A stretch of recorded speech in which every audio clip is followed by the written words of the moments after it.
Very good evening friends. मैं स्वप्निल पाटनी आपके सामने प्रस्तुत कर रहा हूं इस सब्जेक्ट को जिसका नाम है, tell me the long form of this subject. चलो यहां से चालू करते हैं। What is the long form of this subject? क्या नाम है इसका? अरे बोलो जल्दी से। चलो कमान, बहुत इंटरेस्टिंग नाम है। ऐसा नाम आपने कभी देखा नहीं होगा। कई लोगों को तो इसका नाम भी नहीं पता। वैसे इसका ISCA 4 शब्दों का मिलन बोलेंगे, information system control and audit. चलो इसके नाम पे 2 मिनट चर्चा करते हैं। आखिर इसका नाम ऐसा क्यों है? Information system control. आप मुझे बताओ इसका नाम ऐसा क्यों है? वैसे ये नाम जो है वो एक नहीं है। It is a made up of 3 different words.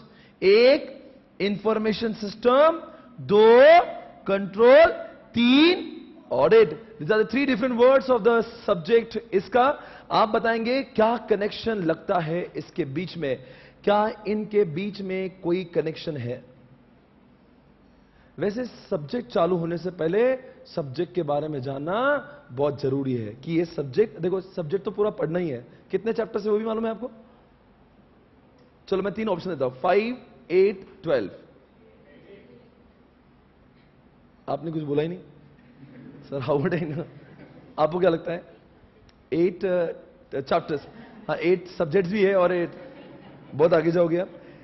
देखो भाई, जिस तरह से हमारे पास 8 सब्जेक्ट्स है, वैसे इस सब्जेक्ट में भी 8 चैप्टर्स है। फिर अब सवाल उठता है कि सर हर चैप्टर का वेटेज एक जैसा है या फिर कम ज्यादा कुछ किया गया है? यही वो सारे 8 चैप्टर्स है जो आने वाले 30 से 35 दिन में हम लोग पढ़ते रहेंगे। यह वही है 8 चैप्टर्स। ओके, आपके सामने फिर सवाल उठता है इनका वेटेज सेम होगा या फिर कम ज्यादा हो सकता है? Depends on ICAI। There is no predictable format of इसका। Each and every chapter is equally important.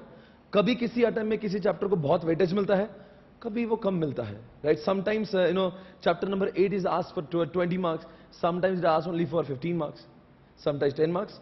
पर वैसे अंदाजा अगर मैं बात करता हूं तो पेपर आता है पूरा 120 मार्क्स का। सर 120 मार्क्स का सॉल्व सिर्फ 100 मार्क का ही करना होगा। एक क्वेश्चन आपको, वैसे क्वेश्चन पेपर का फॉर्मेट भी पहले समझ लेते हैं। ओके, यहां से शुरुआत करता हूं मैं। अब बताना क्या होता है क्वेश्चन नंबर 1, जो आपका होता है कंपलसरी क्वेश्चन, जिसको एग्जामिनेशन में 20 मार्क्स के लिए पूछा जाता है, जिसपे 5-5 मार्क के 4 क्वेश्चन पूछे जाते हैं जो कंपलसरी केस स्टडी बेस्ड होते हैं। अब क्वेश्चन नंबर 2 से लेकर 3, 4, 5, 6 और 7, ये क्वेश्चंस कितने हो गए भाई? पूरे मिला के 6 और मल्टीप्लाइड बाय 16। अब कितना हो गया टोटल स्कोर? 96। इसमें से एक ऑप्शन में दिया जाएगा जो बन जाएगा आपका स्कोर 80। फिर अब ये तो कितना हो रहा है? ये 96 और 20। फिर आपने कहा सर ये तो 120 मार्क का, ये तो 116 हो रहा है। पर होता क्या है, जो क्वेश्चन नंबर 7 है उसमें शॉर्ट नोट्स पूछी जाती है, जो 4-4 मार्क्स की 5 शॉर्ट नोट्स होती है, जिसमें से एग्जामिनेशन में सॉल्व करना होती है सिर्फ 4। तो वैसे विद ऑप्शन ये क्वेश्चन पेपर बनता है 120 मार्क्स का, जिसमें से सॉल्व करना है केवल 100 मार्क के लिए। फिर सवाल उठता है सर ये जो क्वेश्चंस होते हैं वो क्वेश्चन कैसे पूछे जाते हैं? 16 मार्क का डिवीजन ऐसे होता है 6, 6, 4। मतलब कोई भी क्वेश्चन आपके बुक में जो होगा उसका वेटेज 4 मार्क्स से कम एग्जामिनेशन में नहीं होगा।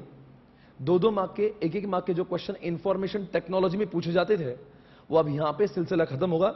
मिनिमम क्वेश्चन होगा 4 मार्क के लिए। पहले क्वेश्चन में 5-5 मार्क, दूसरे से लेके 6 नंबर में 6, 6, 4 और आखिरी वाला जो होता है वो 4 मार्क के लिए 4 शॉर्ट नोट्स होती है। तो वैसे अगर मान लीजिए पेपर अगर 120 मार्क का है और मेरे पास में अगर 8 चैप्टर्स है, तो ये हर चैप्टर अंदाजन 15 मार्क के लिए तो होना ही चाहिए। और वैसे ही होता है, कभी कोई चैप्टर 12 मार्क के लिए, 15 मार्क के लिए, 18 के लिए, 20 के लिए ऐसे पूछे जाते हैं। एक डिस्क्लेमर देना चाहूंगा, अगर आज बैच का पहला दिन है और पहले दिन जो चैप्टर पढ़ा रहा हूं, तो इसका यह मतलब नहीं कि वही चैप्टर इंपॉर्टेंट है और जो आखिरी दिन में पढ़ाऊंगा वो इंपॉर्टेंट नहीं है। Each and every chapter will have what? Equal weightage. तो जो मैं आज पढ़ा रहा हूं वो भी इंपॉर्टेंट है और जो आखिरी में पढ़ाऊंगा आखिरी दिन भी वो भी उतना ही इंपॉर्टेंट होगा जितना कि डे फर्स्ट। ऐसा मैं क्यों बोलता हूं? बिकॉज अक्सर मैं देखता हूं कि आखिरी दिनों में बच्चों की इंसानियत में खोट आ जाती है। भाई और बहना, आपको डे फर्स्ट के लिए जो मैं पढ़ा रहा हूं वो भी उतना ही इंपॉर्टेंट है, और आखिरी दिन में जो पढ़ाऊंगा, इसीलिए आखिरी दिन तक आप मेरे सामने रहना। Okay, right? और वैसे भी इसका सब्जेक्ट के नंबर ऑफ क्लासेस के कंपैरिजन जो करेंगे अकाउंट से और एसएफएम से, डीटी आईडीटी से कंपैरिजन में क्लासेस बहुत कम होती है ना बच्चों? चलो बताओ, अकाउंट्स में कितनी क्लासेस होती है जनरली आजकल? 100, 120 तक भी पहुंच जाती है। एसएफएम ये क्या है? डीटी में कितनी होती है? 80, और आईडीटी 100 तक भी जा सकती है। और सबका वेटेज कितना है? 100 मार्क्स। इनके भी लेक्चर 3-3 घंटे के ही होते हैं। सवाल उठता है, इसका जैसा सब्जेक्ट भी क्या 100 मार्क के लिए है? हां जी, और उसके नंबर ऑफ क्लासेस सिर्फ 35 है। अब बताओ, आप कॉस्ट बेनिफिट एनालिसिस करने वाले चार्टर्ड अकाउंटेंट्स हो, बताओ कहां पे फायदा ज्यादा है? इसका सब्जेक्ट में 1/3 पोर्शन है। If you compare with accounts, if you compare with DT IDTs के नंबर ऑफ क्लासेस कम है, और उसमें भी अगर आप एब्सेंट रह रहे हो तो ये आपका बहुत बड़ा, मतलब इसका में एक दिन अगर एब्सेंट रहे तो मतलब अकाउंट्स के 5 दिन एब्सेंट हुआ। समझ में आ रहा है? इसके लिए इसका में एक भी दिन एब्सेंट रहना नहीं चाहिए, बिकॉज सब्जेक्ट ही छोटा है। एक दिन मैं पढ़ाऊंगा तो हर एक दिन जो पढ़ा रहा हूं, तो 3 से 4 दिन में तो एक चैप्टर खत्म होता है। तो अब 2-3 दिन है तो उसमें तो एक चैप्टर खत्म हो गया। अगर 35 दिन की क्लास है, 8 चैप्टर्स में पढ़ाऊंगा तो ऑन एन एवरेज 3-4 दिन में एक चैप्टर खत्म होते रहेगा। The entire batch will be divided into 2 parts. मैंने इस बैच का फॉर्मेट बनाया हुआ है जिसमें मैंने बैच को 2 हिस्सों में बांटा है, मॉड्यूल 1 और मॉड्यूल 2। ये ऐसा आईसीआई ने नहीं दिया, ये मेरा अपना डिफाइंड फॉर्मेट है। मैं ऐसे ही पढ़ाऊंगा। इनमें मैं 4 चैप्टर्स पढ़ाऊंगा जो तकरीबन 18 दिन चलेंगे। फिर जब मैं मॉड्यूल 2 पढ़ाऊंगा तब मैं मॉड्यूल 1 का कुछ भी नहीं पढ़ाऊंगा, मैं सिर्फ मॉड्यूल 2 के ऐसे चैप्टर्स पढ़ाऊंगा जिसका कोई संबंध मॉड्यूल 1 से नहीं है। तो वो 4 चैप्टर्स होंगे। फिर उसके दिन भी, उसके लिए भी 17, 18, 20 दिन तक कुछ लगते हैं, और इस सिलेबस वहां पे खत्म होता है। राइट? तो आईसीआई के हिसाब से 8 चैप्टर्स है, मेरे हिसाब से मॉड्यूल 1, मॉड्यूल 2 के 2 चैप्टर्स है। ये सारी बातें आज बताना जरूरी है बिकॉज आज क्लास का पहला दिन है। ओके, चलो मैं बात करूं अब सब्जेक्ट के बारे में। बोलो बच्चों, क्या नाम लिखा है इसका? Information system. चलो बताओ मुझे, what is the meaning of information system? नाम को देखिए, इंफॉर्मेशन सिस्टम, इंफॉर्मेशन को देने वाला सिस्टम। ऐसा ही एक चैप्टर हुआ करता था, इंफॉर्मेशन टेक्नोलॉजी। कितने लोग आईपीसीसी पास हुए हैं यहां? बुरा मत मानिए, बताओ आईपीसीसी पास हुए? उसमें चैप्टर 4 का नाम मालूम है? सर अब कुछ बीते लम्हे क्यों याद दिला रहे हो? चैप्टर 4, जो लोग, कुछ लोग अभी हाल ही में आईपीसीसी पास हुए, जरा बताएंगे क्या नाम था इसका? Flow chart. बहुत आगे जाओगे आप। चैप्टर 4 का नाम था इंफॉर्मेशन सिस्टम, जिसमें हमने टीपीएस, एमआईएस, कुछ ऐसे याद है, एक्सपोर्ट सिस्टम, डीएसएस का जिक्र किया था। वो सारी चीजें जिस चैप्टर में पढ़ी थी वही चैप्टर का नाम फिर से दोबारा इस सब्जेक्ट का भी नाम बन रहा है। What is the meaning of information system? मतलब इंफॉर्मेशन देने वाले सिस्टम, मतलब एनी सॉफ्टवेयर, जरा शब्दों को तोड़ेंगे, any software which provides information is called as, थोड़ा सा और जाएंगे, any software which provides, come on everybody, valuable information is called as information system. पर सवाल उठता है, इंफॉर्मेशन किसको दी जा रही है? बोलो जल्दी से। आपको लगता है जो इसका सब्जेक्ट जो डेवलप किया है, it is develop from the आम जनता पॉइंट ऑफ व्यू और from the business point of view?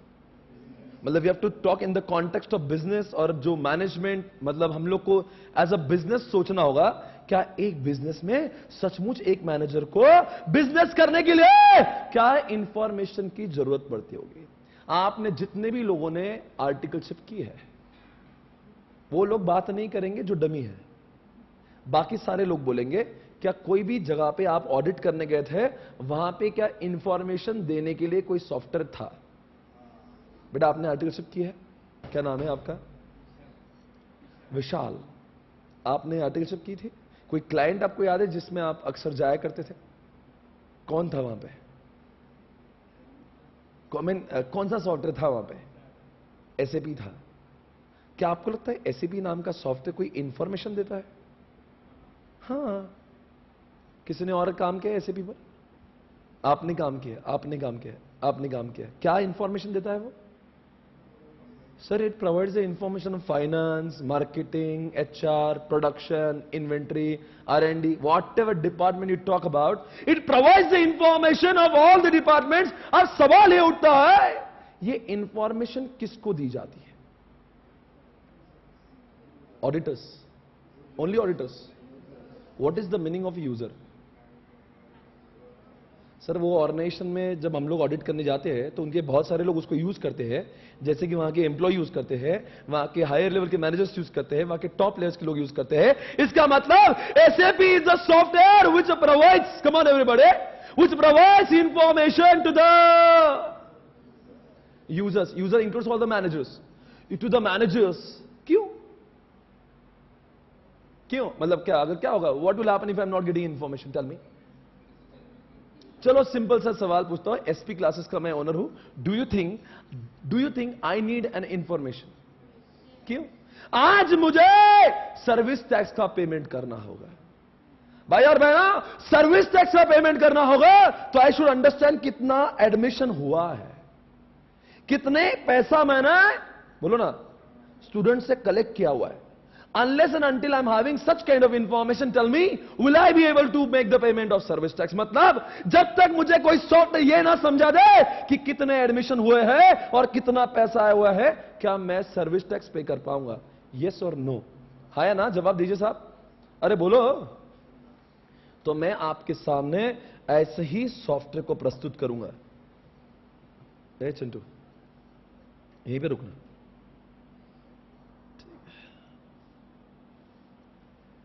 मैं आपके सामने कुछ ऐसे ही सॉफ्टवेयर को प्रस्तुत करूंगा।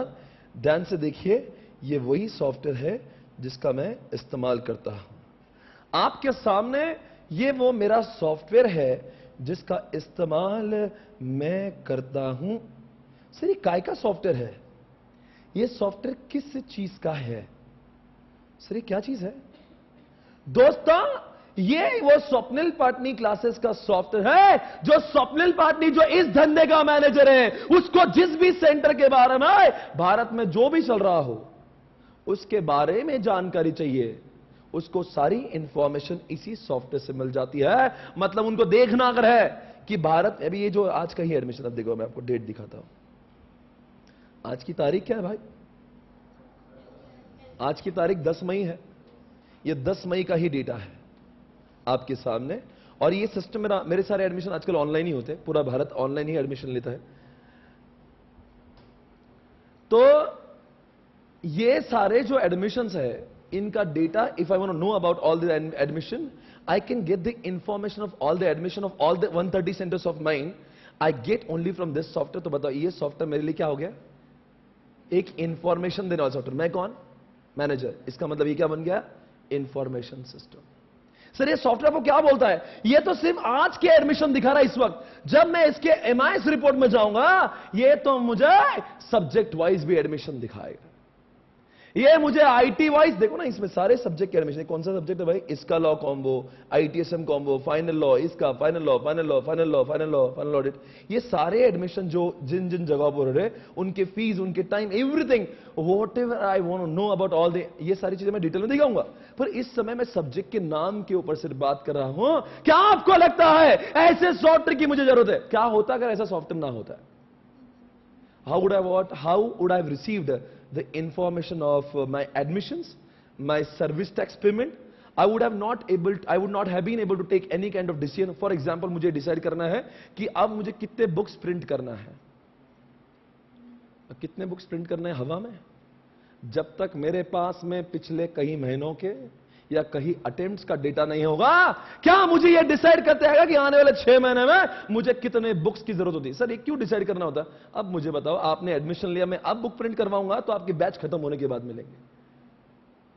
मेरे पास क्या, if I want to make any planning और if I want to take any kind of decision, I should have what? Come on, मेरे पास में इंफॉर्मेशन चाहिए, और जब तक इंफॉर्मेशन ना हो, चाहे वो प्रिंटिंग का हो, चाहे सर्विस टैक्स का डिसीजन हो, चाहे वो इनकम टैक्स को पे करने का डिसीजन हो, मैं तभी ले पाऊंगा, बोलो, जब मेरे पास में इंफॉर्मेशन होती है। तो स्वप्निल पार्टनर ऐसे वेरी स्मॉल ऑर्गेनाइजेशन जिसको भी सॉफ्टवेयर की जरूरत पड़ रही है, तो when you go for an audit of big companies, big corporates, तो आपको लगता नहीं वहां पे सॉफ्टवेयर का होना बेहद जरूरी है। इसीलिए चार्टर्ड अकाउंटेंट होने के नाते हम जिन कंपनियों का ऑडिट करने जाएंगे, हमें यह तो पता होना चाहिए ऑडिट कौन से सॉफ्टवेयर पे करते हैं और उसका नाम क्या होता है। उन सारे तमाम सॉफ्टवेयर जो आज तक आपने यूज किए हैं, जो अपने क्लाइंट्स में देखे, not only SAP, come on everybody, वो सारे सॉफ्टवेयर जो आपके क्लाइंट्स यूज करते हैं, कम ऑन बोलो ना, उन सबका नाम पुट टुगेदर। ये एसएपी का बास्केट नहीं है।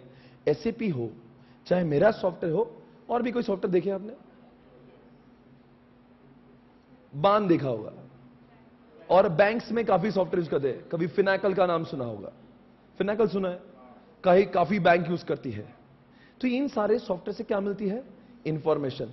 तो इसी इंफॉर्मेशन प्रोवाइड करने वाले सॉफ्टवेयर का नाम इंफॉर्मेशन सिस्टम होता है, और हमारे सिलेबस के 8 में से 3 चैप्टर इंफॉर्मेशन सिस्टम पर बेस्ड है। आपको समझ आ रहा है? अब जब तक मैं इंफॉर्मेशन सिस्टम इस वर्ड को बताऊंगा ही नहीं, तो आपको ये पूछेंगे भाई इसका का नाम इसका क्यों है? Because out of this 8 chapters, 3 chapters are meant and talking and what explain the concept of, फिर वो कैसे सॉफ्टवेयर यूज होते हैं, उनके बेनिफिट्स क्या है, उनमें टाइप्स क्या होते हैं, इनको डिटेल में हम लोग जानेंगे उन चैप्टर्स में। Are you there? Come on. चलो एक सवाल मैं पूछता हूं, टैली इंफॉर्मेशन सिस्टम है क्या? जवाब दीजिए मुझे भाई और बहनों, मेरा आपसे सवाल है, क्या टैली इंफॉर्मेशन सिस्टम है? हाँ, टैली थोड़े ना कोई इंफॉर्मेशन देता है, कुछ भी बोलते हो आप। आपको लगता है टैली इंफॉर्मेशन सिस्टम है?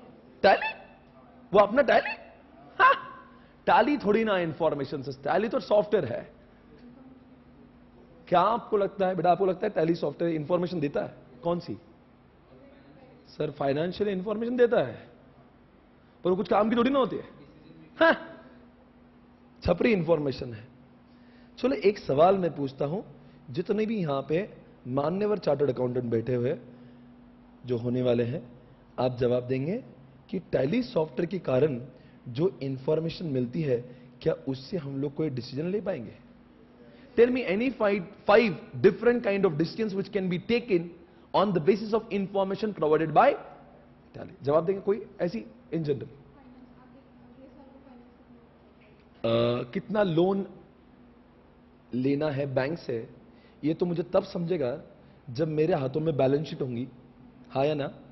चलो एक सवाल है, एक जवाब दिया, डिसीजन। कौन सा डिसीजन? लोन वाला। और दूसरा डिसीजन, मुझे टैक्स पेमेंट करना तो P&L अकाउंट का नेट प्रॉफिट पता होना चाहिए, दूसरा डिसीजन है टैक्स। और अगर मुझे इन्वेस्टमेंट करना है तो पहले चेक करना पड़ेगा बैंक में कितना पैसा है, कैश इन हैंड कितना है, और बाकी लिक्विड और जो भी आप एसेट्स बोलते हो उनमें कितना पैसा है, मतलब इन्वेस्टमेंट का भी मैं तभी कर सकता हूं।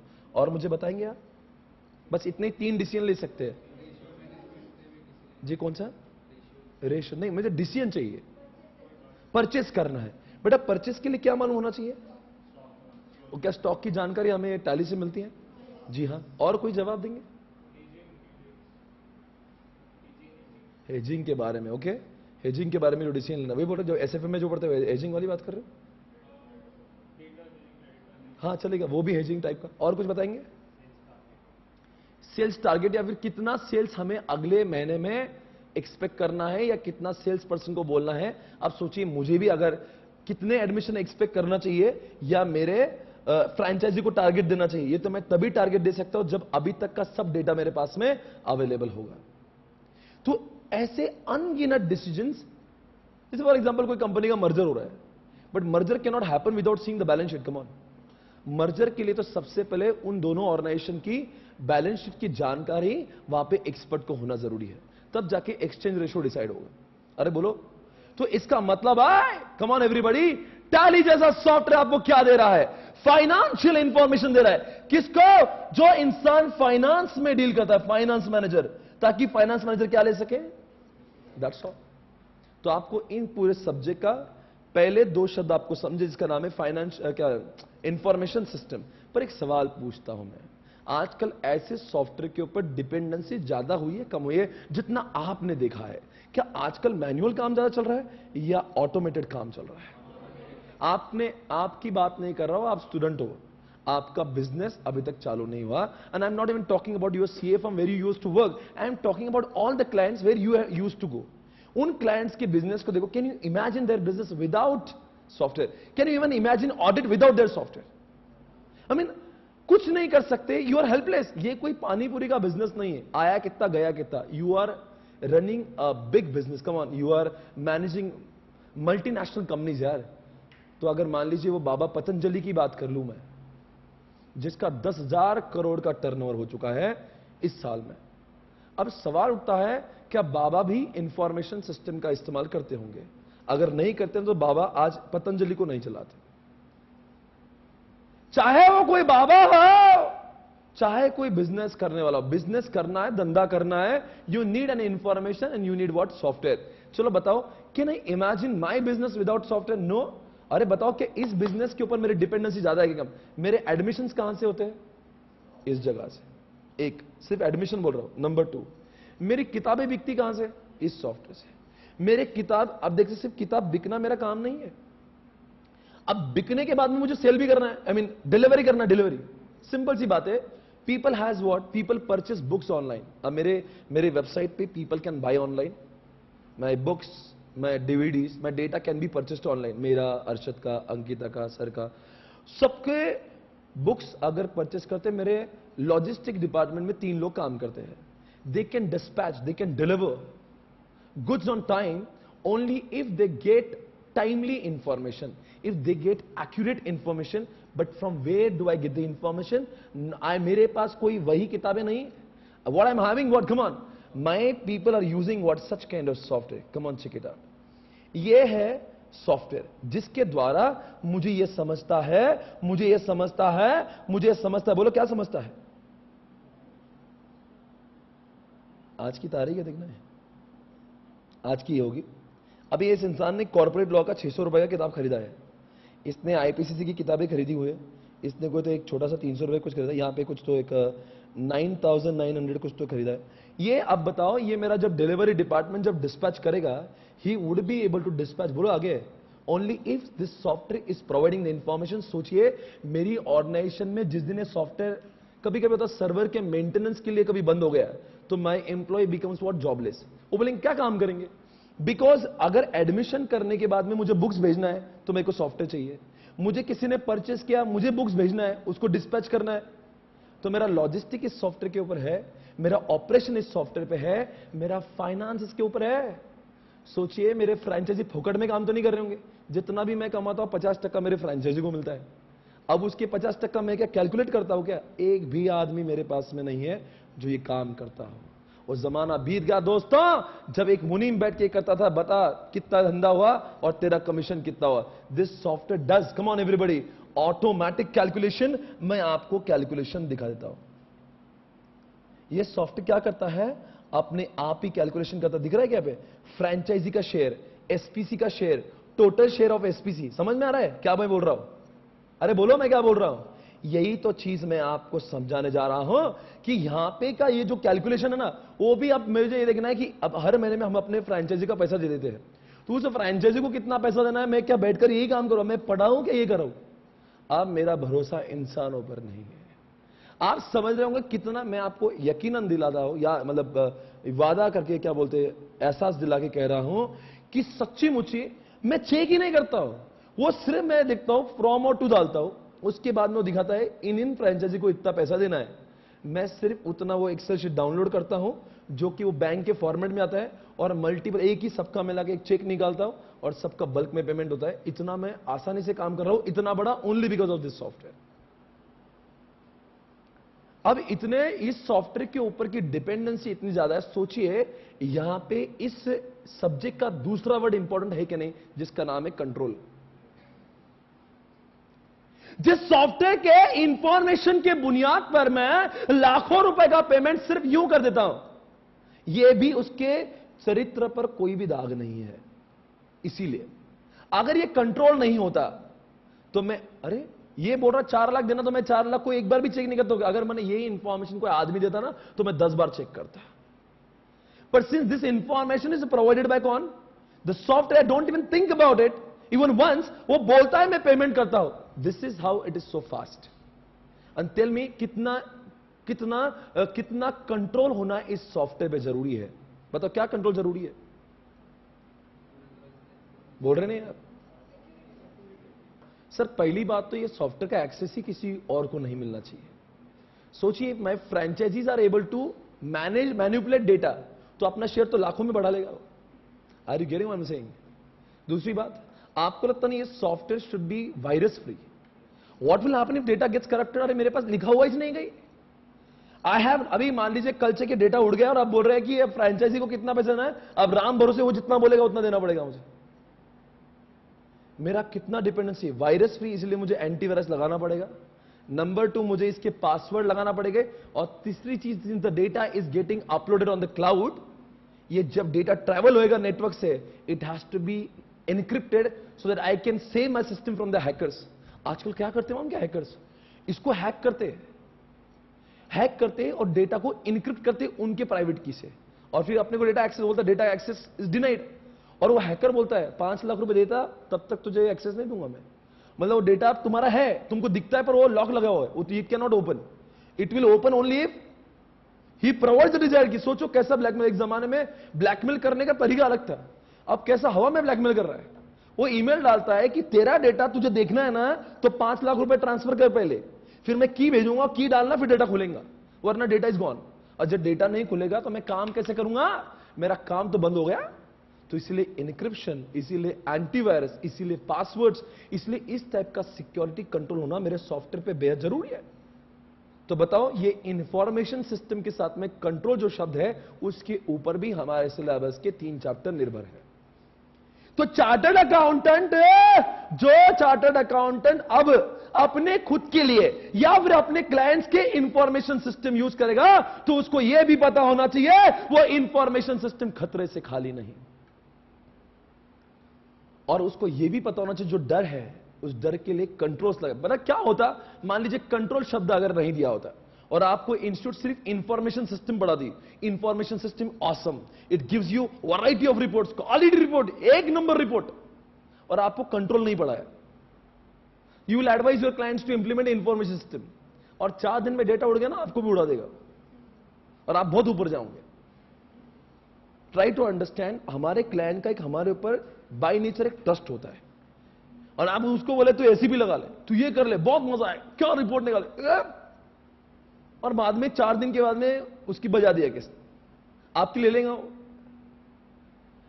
सी, before you advice, even you should know कि उसमें कोई थ्रेट्स है. चलो मैं आप सभी से पूछता हूं, आजकल आप भी इंफॉर्मेशन सिस्टम का प्रयोग करते होंगे, क्या क्या थ्रेट्स आपने देखे होंगे? What all threats you have seen in information systems? ऐसी जनरल पूछो, क्या क्या गलत हो सकता है? चलो एक बार लेट्स डिस्कस कि क्या गलत हो सकता है. अरे भाई, कंप्यूटर में क्या गलत हो सकता है? What wrong can happen?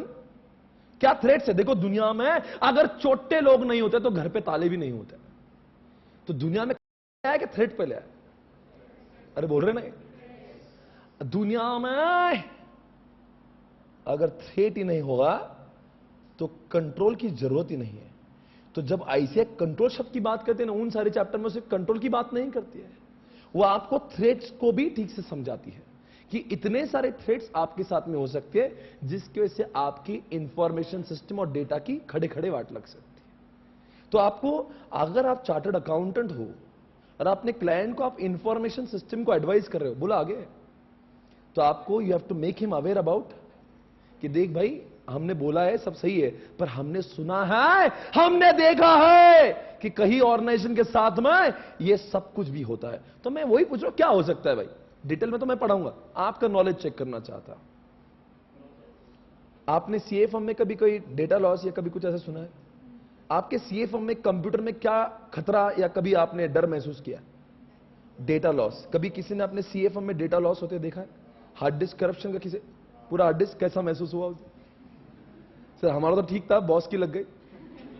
क्योंकि क्लाइंट जो बजाता है ना, उसको आप ये नहीं बोल सकते डेटा करप्ट हो गया. वो बोलेगा तू करप्ट होने से पहले डेटा वापस ये कर ले, क्योंकि उसको फाइन लगेगा। तुम ये नहीं बोल सकते करप्ट हो गया। इसीलिए आप लोग को डेटा लॉस पता होना चाहिए। ये सबसे बड़ा, देखो दुनिया में दो चीजों पैसों से नहीं खरीद सकते। कौन सी? एक मां का प्यार और दूसरा डेटा का लॉस। एक बार जो जाता है ना, ये एक बार समझो डिलीट हो गया, उसके बाद में सिर्फ वो डिलीट ही हुआ है, it can not come back, right. इसलिए डेटा लॉस का कंट्रोल बताइए। डेटा लॉस है तो कंट्रोल कुछ है? बैकअप। बेटा बहुत आगे जाओगे। और कोई थ्रेट बताएंगे? जैसे कि वायरस कंट्रोल बताएंगे। चलो मैं आपसे और एक पूछता हूं, पावर फेलियर को आप मानते हो क्या थ्रेट है? वैसे सी आर्टिकल के लिए ये हेल्पर है। अगर किसी सी आर्टिकल को पूछा है कि ये जो पावर फेलियर जो है वो थ्रेट है या क्या है, बोले बिल्कुल थ्रेट नहीं, इसमें तो आनंद आता है। मतलब ये ऑफिशियल टाइम पास का बहाना है, बॉस देखकर भी कुछ नहीं कर सकता। भाई और बहना, ये मैं आपकी बात नहीं कर रहा, मैं बात कर रहा हूं, बोलो किसकी? एक ऑर्गेनाइजेशन की पावर फेलियर जब होता है ना, तो फॉर एग्जांपल ईवाई में 5 घंटे के लिए लाइट गई, अब 300 चार्टर्ड अकाउंटेंट खाली खाली बैठे हुए हैं। एक चार्टर्ड अकाउंटेंट जब क्लाइंट के लिए काम करता है तो 5,000, 10,000, 20,000, 25,000 रुपए 1 घंटे का चार्ज करता है। बराबर है? सही बोल रहा हूं? अब भाई ये अगर आपने 300 चार्टर्ड अकाउंटेंट का 5 घंटा बर्बाद किया, मतलब कि आपने 1500 घंटे बर्बाद किए। 10,000 का एवरेज लगा लो, तो मतलब आपका 15 लाख, शायद से 15 लाख का खड़े खड़े लॉस हो गया। तो आपका power failure can not be tolerated. ये थ्रेट्स है। बताओ इसका कंट्रोल क्या होगा? वेरी गुड, क्या नॉलेज है, क्लास की जरूरत ही नहीं है आपको। और बताएंगे कोई थ्रेट्स? कभी आपने ये सुना है वर्म्स? वर्म्स वो होता है, इट कॉपीज इटसेल्फ, जो अपने आप को कॉपी करता है। एक वर्म अगर मैंने आपके कंप्यूटर में घुसेड़ दिया ना, उसके बाद में it will increase in geometric progression. एक बनेंगे 2, 4, 8, 16, 32, इतने बढ़ेंगे ना मां कसम, एक दिन कंप्यूटर में डेटा कम और वर्म्स ज्यादा हो जाएंगे। अरे वर्म्स नाम की भी चीज होती है, कभी देखना अपने फोल्डर अपने आप कॉपी होते और आपको गुस्सा था एक कॉपी नहीं, सिर्फ शॉर्टकट हुआ है, वो सब वर्म्स होते हैं। कभी आपने ये सुना है? और कभी कुछ थ्रेट सुना है? मैं आपको सुनाता हूं। बॉम्ब होते, बॉम्ब, वायरस बॉम्ब्स। जैसे उसका टाइम बॉम्ब होता है, एक लॉजिक बॉम्ब होता है। टाइम बॉम्ब अगर डाल दिया आपके लैपटॉप में, जिस समय वो टाइम लिखा है उस समय पे वायरस ब्लास्ट होगा, कंप्यूटर के चिथड़े चिथड़े उड़ जाएंगे। नॉट एक्चुअल में, लॉजिकल चिथड़े, मतलब डेटा वेटा सब उड़ गया, ऑपरेटिंग सिस्टम उड़ गया, चलने लायक नहीं रहेगा। इसको बोलते हैं बॉम्ब। कभी ट्रोजन हॉर्स सुना है? कभी देखना आप एंटीवायरस चलाते हो ना, तो लिखता है 2 ट्रोजन फाउंड, 3 ट्रोजन फाउंड, ऐसा आता है लिखे। Have you heard what is that? चलो मैं आपको बोलता, आपने कभी कभी ईमेल का बोलता ना, please click here to download, ऐसा आता है। बहुत बार ऐसे स्पैम ईमेल्स आते हैं आपको, और उसमें अगर आपको ये गेम को एंजॉय करना है तो क्लिक हियर एंजॉय, ऐसा कुछ आता है ना। बोलते फ्री सॉफ्टवेयर आएगा या फ्री एप्लीकेशन आएगा, क्लिक हियर, फोकट में आएगा। पर आपको पता है वो आपको फॉर एग्जांपल फ्री वो कोई स्पोर्ट्स दे रहा है आपको, या फ्री कोई गेम्स दे रहा है, तो वो क्लिक करते हो ना, तो कभी क्लिक मत करना। वो फोकट में इसलिए आया है, वो आपके कंप्यूटर में घुस के बैठेगा। व्हेन यू क्लिक, अब वो स्पैम अगर होगा तो वो क्लिक होगा, वो नीचे आएगा, आपको लगेगा आपको वो एप्लीकेशन डाउनलोड हो रहा है, पर वो एप्लीकेशन के साथ साथ में ट्रोजन भी डाउनलोड होते हैं। और ट्रोजन क्या करते हैं? आपके कंप्यूटर में छुप के बैठ जाते हैं। तो क्या करते हैं सर बैठ के? फिर उसके बाद में आपने कंप्यूटर में कभी भी आईडी, कभी भी पासवर्ड एंटर किया कि ट्रोजन हॉर्स ने किया कैप्चर। सर कैप्चर करके करता क्या? वो जिसने उसको बना के भेजा है ना, जैसे आप इंटरनेट के संपर्क में आए कि आपके कंप्यूटर के, फेसबुक के, जीमेल के, बैंक के पासवर्ड के धज्जिया उड़ा के इज्जत लूट के लेके गया। इसके बाद में आप बोलते हो मेरा account has been hacked. How it has been hacked? Because आप ही ने तो डाउनलोड किया था, but you did not even understand कि आपकी बजा के गया वो। भाई कम से कम देखो, कंप्यूटर का जो थ्रेट है ना, उसका दर्द ही अलग है। इंसान को क्या है, बजने का प्रॉब्लम नहीं है, पर ये तो समझते बजाए कौन। जैसे आम जिंदगी में कुछ चोरी करना, ये देखिए भाग रहा है, दिखता तो है। इसमें कैसा है, बजरी, पर बजाने वाला दिखता ही नहीं। अभी सपोज आपका बैंक अकाउंट हैक, पीछे इतिहास में सबसे बड़ा डेबिट कार्ड का फ्रॉड हुआ, 32 लाख डेबिट कार्ड का फ्रॉड। अगर अभी इसी साल की बात है, 2016 के एंड या 17 की स्टार्ट होगी, बस 32 लाख डेबिट कार्ड के नेटवर्क के द्वारा उनके नंबर्स को हैक किया गया। आप में से भी कुछ लोग बैठे होंगे, किसी का हुआ था इसमें से? कोई बात नहीं, you are fortunate enough. But ऐसे आपने कभी न्यूज़पेपर में सुना था आई मीन देखा था कभी अखबार था वो, but it was the biggest fraud है, बहुत बड़ा फ्रॉड था। अब सोचिए ऐसे लोग भी है अपने जैसे, अभी सोचो बैंक जो है वो अपने आप को बहुत सुरक्षित रखती है। मेरा कहना सुनिए मैं क्या बोल रहा हूं। बैंक वो चीज है, अगर आपको आईसीआईसीआई बैंक अगर आप जाके देखोगे तो आप लोग लेंगे आईसीआईसीआई बैंक में ऐसे लोग हायर होते होंगे जो फाइनेंस के एक्सपर्ट होते होंगे, पर आपको जानकर ताजुब होगी जितने लोग फाइनेंस के काम करते हैं उससे ज्यादा काम आजकल आईटी और सिक्योरिटी वाले काम करते हैं आईसीआईसीआई बैंक के साथ में। फिर आप बोलेंगे इतना क्यों? अरे what, everything is happening through system. You take an example of any bank nowadays, online banking system, ATM system, अरे तुम्हारा सब कुछ मोबाइल बैंकिंग। अरे अगर बैंक में भी गए ना, जो आंटी है वो आंटी भी कुछ काम नहीं कर पाते, बोलते आज सर्वर डाउन है। मतलब इंसानों की कोई इज्जत नहीं अगर कंप्यूटर बंद है तो। Every small thing is happening through what? तो बताओ ये सिर्फ इंफॉर्मेशन सिस्टम लगाते नहीं है, आगे बोलो। ऐसे बैंक वालों को तो पहले पता होना चाहिए थ्रेट्स क्या होते हैं और कंट्रोल क्या होते हैं। अब सोचिए इतने लोग होने के बावजूद भी हैकर्स उनको बजा के गए, तो अपने जैसों का तो हिसाब ही नहीं है। इसलिए आप सभी से एक बात कहना चाहता, अगर आप डेबिट कार्ड को कभी भी कहीं पे भी शेयर करते होंगे भाई और बहनों, तो आपने वहां पे HTTP के साथ में S लगा हुआ देखना चाहिए। S माने वहां पे सिक्योर्ड सॉकेट लेयर होता है, उस नाम का एक सुरक्षा कवच होता है। मतलब एवरीथिंग इज हैपन, आप उस पे पासवर्ड एंटर करते हो तो डेबिट कार्ड का नंबर गेट्स व्हाट इनक्रिप्टेड, वो किसी और इंसान को नहीं दिखेगा, पर आम जनता इससे अनजान होती है। पीछे तो कई लोगों ने एक नया फ्रॉड चालू किया था, आजकल काफी लोग जागरूक भी हो गए। मेरा one of my employee also has suffered from losses. आपने ऐसे कभी सुना था? एक लड़की या कोई ऐसा लड़का कॉल करता है और they say as if they are calling from call centre, और मेरे एम्प्लॉय को फोन कॉल आता है, और ऐसा हजारों लोगों के साथ में कई लोगों को आया भी होगा। अब वो क्या बोलती है? Sir good evening, I am calling from ICICI bank, मैं speak to Basappa? Yes I am speaking. बोले right now I found one hacking attack on your account and your account is being hacked, it's been hacked, we are trying to protect but we are not able to protect because we don't have access of your account. In case you share your account number, in case you share password and the OTP which you will be getting after this call, please share, otherwise you have lost everything, then we are helpless, then ICICI bank will not be responsible for that. और ऐसी English बोलेगी ना आपको दूर दूर तक समझ में नहीं आएगा, ऐसा प्यार में इज्जत लेके जाएगी, ऐसा लगेगा क्या मिठ्ठे में इज्जत लूट गई। और ये बंदा मेरा उसको पूरा दे रहा है आईडी, मैडम लीजिए ना आईडी ले, कुछ भी करो मैम बजाना मत। उसको ही नहीं मैम ही बजाने वाली है। आईडी दे दिया मैडम को, मीठे में पासवर्ड दे दिया, और बस थोड़ी देर बाद ऑल कर रहा है, भैया ओटीपी, बोले दे रहा हूं मैडम बस बचाओ। अब बचाया क्या बजाया? मेरा आदमी जो पहले से ही गरीब है, उस बेचारे गरीब आदमी तक का इनको तरस नहीं आया। ये हैवान है, इंसानियत के नाम पे कलंक के लोग। उन्होंने 34,000 बेचारा गरीब आदमी, मेरा एम्प्लॉय मतलब गरीब है बेचारा, 34,000 कुछ तो रुपए थे, बस कुछ 34 पैसे बाकी रहे, बस लूट गए। उसके बाद में इसको मैसेज मिल रहा है account has been debited by 5,000, 3,000, 4,000, खड़े खड़े लूट गया। जब तक बैंक पहुंचा तब तक तो पूरा नंगा हो चुका था। अब ट्राई टू अंडरस्टैंड, आपके साथ में ये सब हो सकता है, इसी को ही तो कहते हैं इंफॉर्मेशन सिस्टम के थ्रेट्स। और इसीलिए चार्टर्ड अकाउंटेंट को भी सावध रहना चाहिए और अपने क्लाइंट्स को भी सावध करना चाहिए, ना कि सिर्फ तुम्हें थ्रेट्स पता होना चाहिए, पर थ्रेट के साथ साथ में कम ऑन एवरीबॉडी आपको कंट्रोल्स भी पता होना जरूरी है। बोलो सही है? आपने हमारे ऐसे आए दिन आजकल थ्रेट्स होते हैं, फ्रॉड होते हैं। अच्छा इस बंदे का तो बोलना भूल गया, उसने फिर बाद में उस नंबर पे कॉल किया कि आपने मेरे साथ क्या किया। अभी आप लोग के पास पैसा है, मेरे पास पैसा है, हमको भी 34,000 का लॉस हुआ तो दर्द होएगा, दर्द नहीं दर्द डिस्को होएगा, बराबर क्या नहीं? आप बताओ, उसको तो दर्द डिस्को का पहाड़ हो रहा होगा। आप बताओ, ये आदमी ने वापस कॉल किया, मैं तो बहुत चिल्लाया, मैंने कहा यार मैं क्लास में पढ़ाता हूं हमेशा, तूने कभी मेरा क्लास तो देखा होगा, कभी सुना होगा। उसको भी अगली बार से बोला तू भी क्लास अटेंड कर।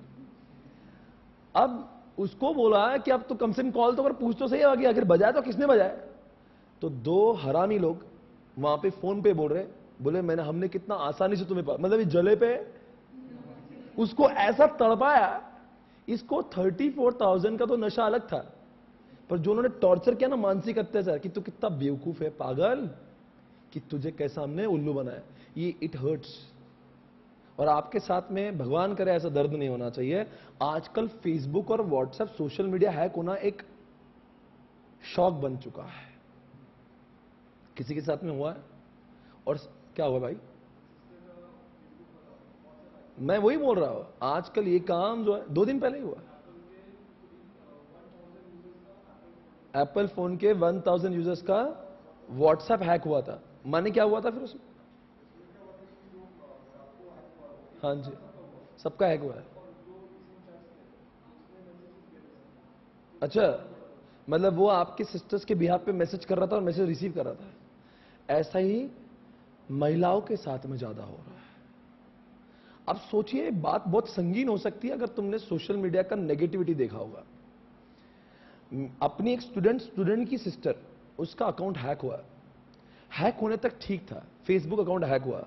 हैक होने के बाद में वो हैकर रुका नहीं, उसने हैक करने के बाद में सारे पिक्चर्स चेंज किए और वहां पे वाहियात, ऑप्सीन मतलब अब समझ रहे हो मैं किसकी बात कर रहा हूं। सारे नाम इसका, प्रोफाइल इसका, सारी इंफॉर्मेशन इसकी, और फोटो ऐसे है जिसमें चेहरा भी इसका।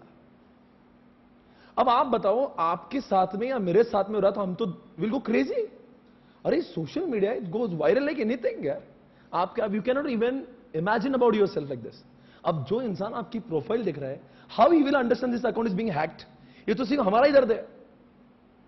इसीलिए आपको मैं कह रहा हूं, सोशल मीडिया पे keep your password change frequently, otherwise it can be easily hacked. It has to be very difficult, it should not be cracked very easily. अब जनरली हम लोग क्या करते हैं, अपने पहचान वाले पासवर्ड जो इजी होते हैं, इसीलिए एक कंट्रोल होता है। It has to be a strong password, it has to be made up of what, alphabetical, numericals and what, और स्पेशल कैरेक्टर्स, उन सबका मिलन होना चाहिए, तब जाके होता है। एक बार तो एटीएम का फ्रॉड देखा था, व्हाट्सएप पे बहुत वायरल हुआ था ये वीडियो। क्या क्या था इन छोटे लोगों ने, देखो चुराने का तरीका भी इतना सही है, मतलब मजेदार चुराया, मतलब बजाने का भी मजा है। अब इन्होंने क्या किया, ये एटीएम के बाहर बैठते थे। एटीएम में कोई आने से पहले, जैसा नहीं कि कोई क्रेडिट कार्ड डालेंगे अंदर या डेबिट कार्ड डालेंगे, तो उसके सामने they used to place one device. तो जैसे कार्ड घुस के बाहर आएंगे ना, तो एक तो उनका एटीएम का रीडर है वो रीड करेगा, और ये इनका प्राइवेट डिवाइस था जो आम जनता को समझता नहीं ये एडिशनल डिवाइस लगाया हुआ है कि बैंक का दिया हुआ है। अब कौन क्या वहां पे जाके मैं क्या यही काम करूंगा, चेक करूंगा क्या हिल रहा है क्या, जाके निकालूंगा तो your information is getting captured. whatever information which is embedded in the card, it is now captured। अब वो पूरे डिवाइस के अंदर है। फिर आप बोलेंगे पिन कहां से आएगा, उसने ऊपर भी कैमरा लगा के रखा, जो अपन को ऐसे झुक के देखते हैं एटीएम में, उसने वहां पे कैमरा लगा के रखा था। अब now this guy has given the information of the card, और जो पासवर्ड एंटर कर रहा है, it is also been captured by the camera. उसके 8 दिनों बाद, 5 दिनों बाद इन्होंने उसके डुप्लीकेट कार्ड्स बनाए, and they misuse like anything. It's a fraud. तो हम लोग इंफॉर्मेशन सिस्टम को यूज बाद में करें, पहले उसके थ्रेट्स को समझें, पहले उसके कंट्रोल, अदरवाइज किसी के साथ में भी आजकल कुछ भी हो सकता है। समझ आ रहा है everybody? And be very careful when you are there on social media, because whole world is watching you. और Facebook, your Instagram can be hacked very easily, because इनके कोड अब पुराने हो चुके हैं, और सबको जो हैकर है उसको सब कुछ पता है अंदर जाके कि ये सॉफ्टवेयर बना कैसा है। कोई सॉफ्टवेयर जब नया होता है ना, उसको क्रैक करना बहुत डिफिकल्ट होता है, पर एक बार वो हैकर को उसकी नस पकड़ लिया उसने इसके अंदर क्या है, उसके लिए फिर वो अपना एक बंदा है, ही हैज बिकम हैकर, वो बोलते सर आप नाम बताओ कौन सा लड़का और कौन सा लड़की किसका हैक करना है। मतलब people are so now they have become expert in that. Hey guys, are you there? इन सब की बातें क्यों कर रहा हूं मैं? Because right now I am discussing about what threats. चलो tell me some of the control which you know about. आपने सीएफएम में कौन से कंट्रोल लगाए हुए कंप्यूटर्स के ऊपर? सीएफएम में कुछ करते हो कि नहीं करते हो? और कितने लोग आर्टिकलशिप करते हैं यहां में? क्या सारे डमी बैठे? बेटा आप आर्टिकलशिप करती हो सच्ची? एक कंट्रोल बताओ। अगर आपने एक कंट्रोल नहीं बताया ना तो हम सब समझ जाएंगे। बता बैकअप। बेटा मैंने पहले ही लिखा था, दूसरा बोलो। मैं 3 गिनूंगा, वरना सब समझ जाएंगे। 3, 2, एक जल्दी बताओ, पूरा इंडिया इंडिया दिख रहा है आपको? इनक्रिप्शन, इनक्रिप्शन, यस, बहुत आगे जाओगे आप, आपकी इज्जत बचाई। और बताओ भाई, हाँ, बैकअप सर्वर्स होते हैं, और कुछ बताएंगे? वेरी गुड, मैं पासवर्ड लिखना भूल गया था, ये तो सबसे इंपॉर्टेंट ही है। सीसीटीवी, फिजिकल चोरी के लिए। अरे आजकल तो छोटे लोग, अब जिसको अभी हद देखना, एटीएम का चोरी, वो आदमी सीसीटीवी में दिख रहा है, उसने एटीएम को बहुत कुछ करने के, उसके वो क्रैक हुआ नहीं, उसका दिमाग खराब हुआ। एटीएम को क्रैक नहीं करूंगा बोले, अब उठा लूंगा। ये हावला आदमी एटीएम को उठा के लेके गया, और उसकी वीडियो यूट्यूब पर भी है। एटीएम थेफ्ट करके डालिए आप, यू विल फाइंड। अरे एटीएम को, अरे थोड़ी तो देखो, थोड़ी तो इज्जत रखिए। एटीएम को भी कोई उठा के ले जाएंगे, और उसमें लिखा है, ध्यान से देखिए कैसे होता है एटीएम का चोरी, सिर्फ 2 मिनट में। अरे क्या टाइटल है हमारे यार, मतलब तो ऐसी चोरियां सीसीटीवी से समझ में आती है। ये आपने ओटीपी सुना होगा, रे ओटीपी इज ऑल्सो व्हाट? आपने कभी वो सुना है, एक होता है जिसका नाम फायरवॉल, ये आईपीसीसी में देखते थे आप। Firewall is the wall between the private network and the public network to prevent unauthorised access. अभी अपनी कंप्यूटर है, I am using internet, so anybody can come and access my computer, because अगर वो firewall ने, तो it doesn't check the security, कोई भी आके मुझे बजा सकता है। तो whenever I come on this, क्या बोलते हैं, पब्लिक नेटवर्क में, मतलब इंटरनेट पे आता हूं, तो I should make sure what, कि my firewall is working, because firewall will prevent वो अनऑथराइज्ड यूजर्स को आने के लिए। आपने इनक्रिप्शन सुना है? आजकल व्हाट्सएप पे लिखा होता है इनक्रिप्शन, पहले व्हाट्सएप पे होता नहीं था। आपको मालूम है व्हाट्सएप की चैट पहले कोई भी रीडेबल कर सकता, मतलब it was a readable format. तो आप सोचिए व्हाट्सएप पे लोग क्या क्या नहीं लिखते। बुरा मत मानिए, होली है। आप बताओ, आपका खुद का ही इतिहास देख लीजिए, किसी और का छोड़िए, क्या होगा अगर वो सारी चीजें दुनिया के सामने आ जाएगी? बहुत गलत होगा।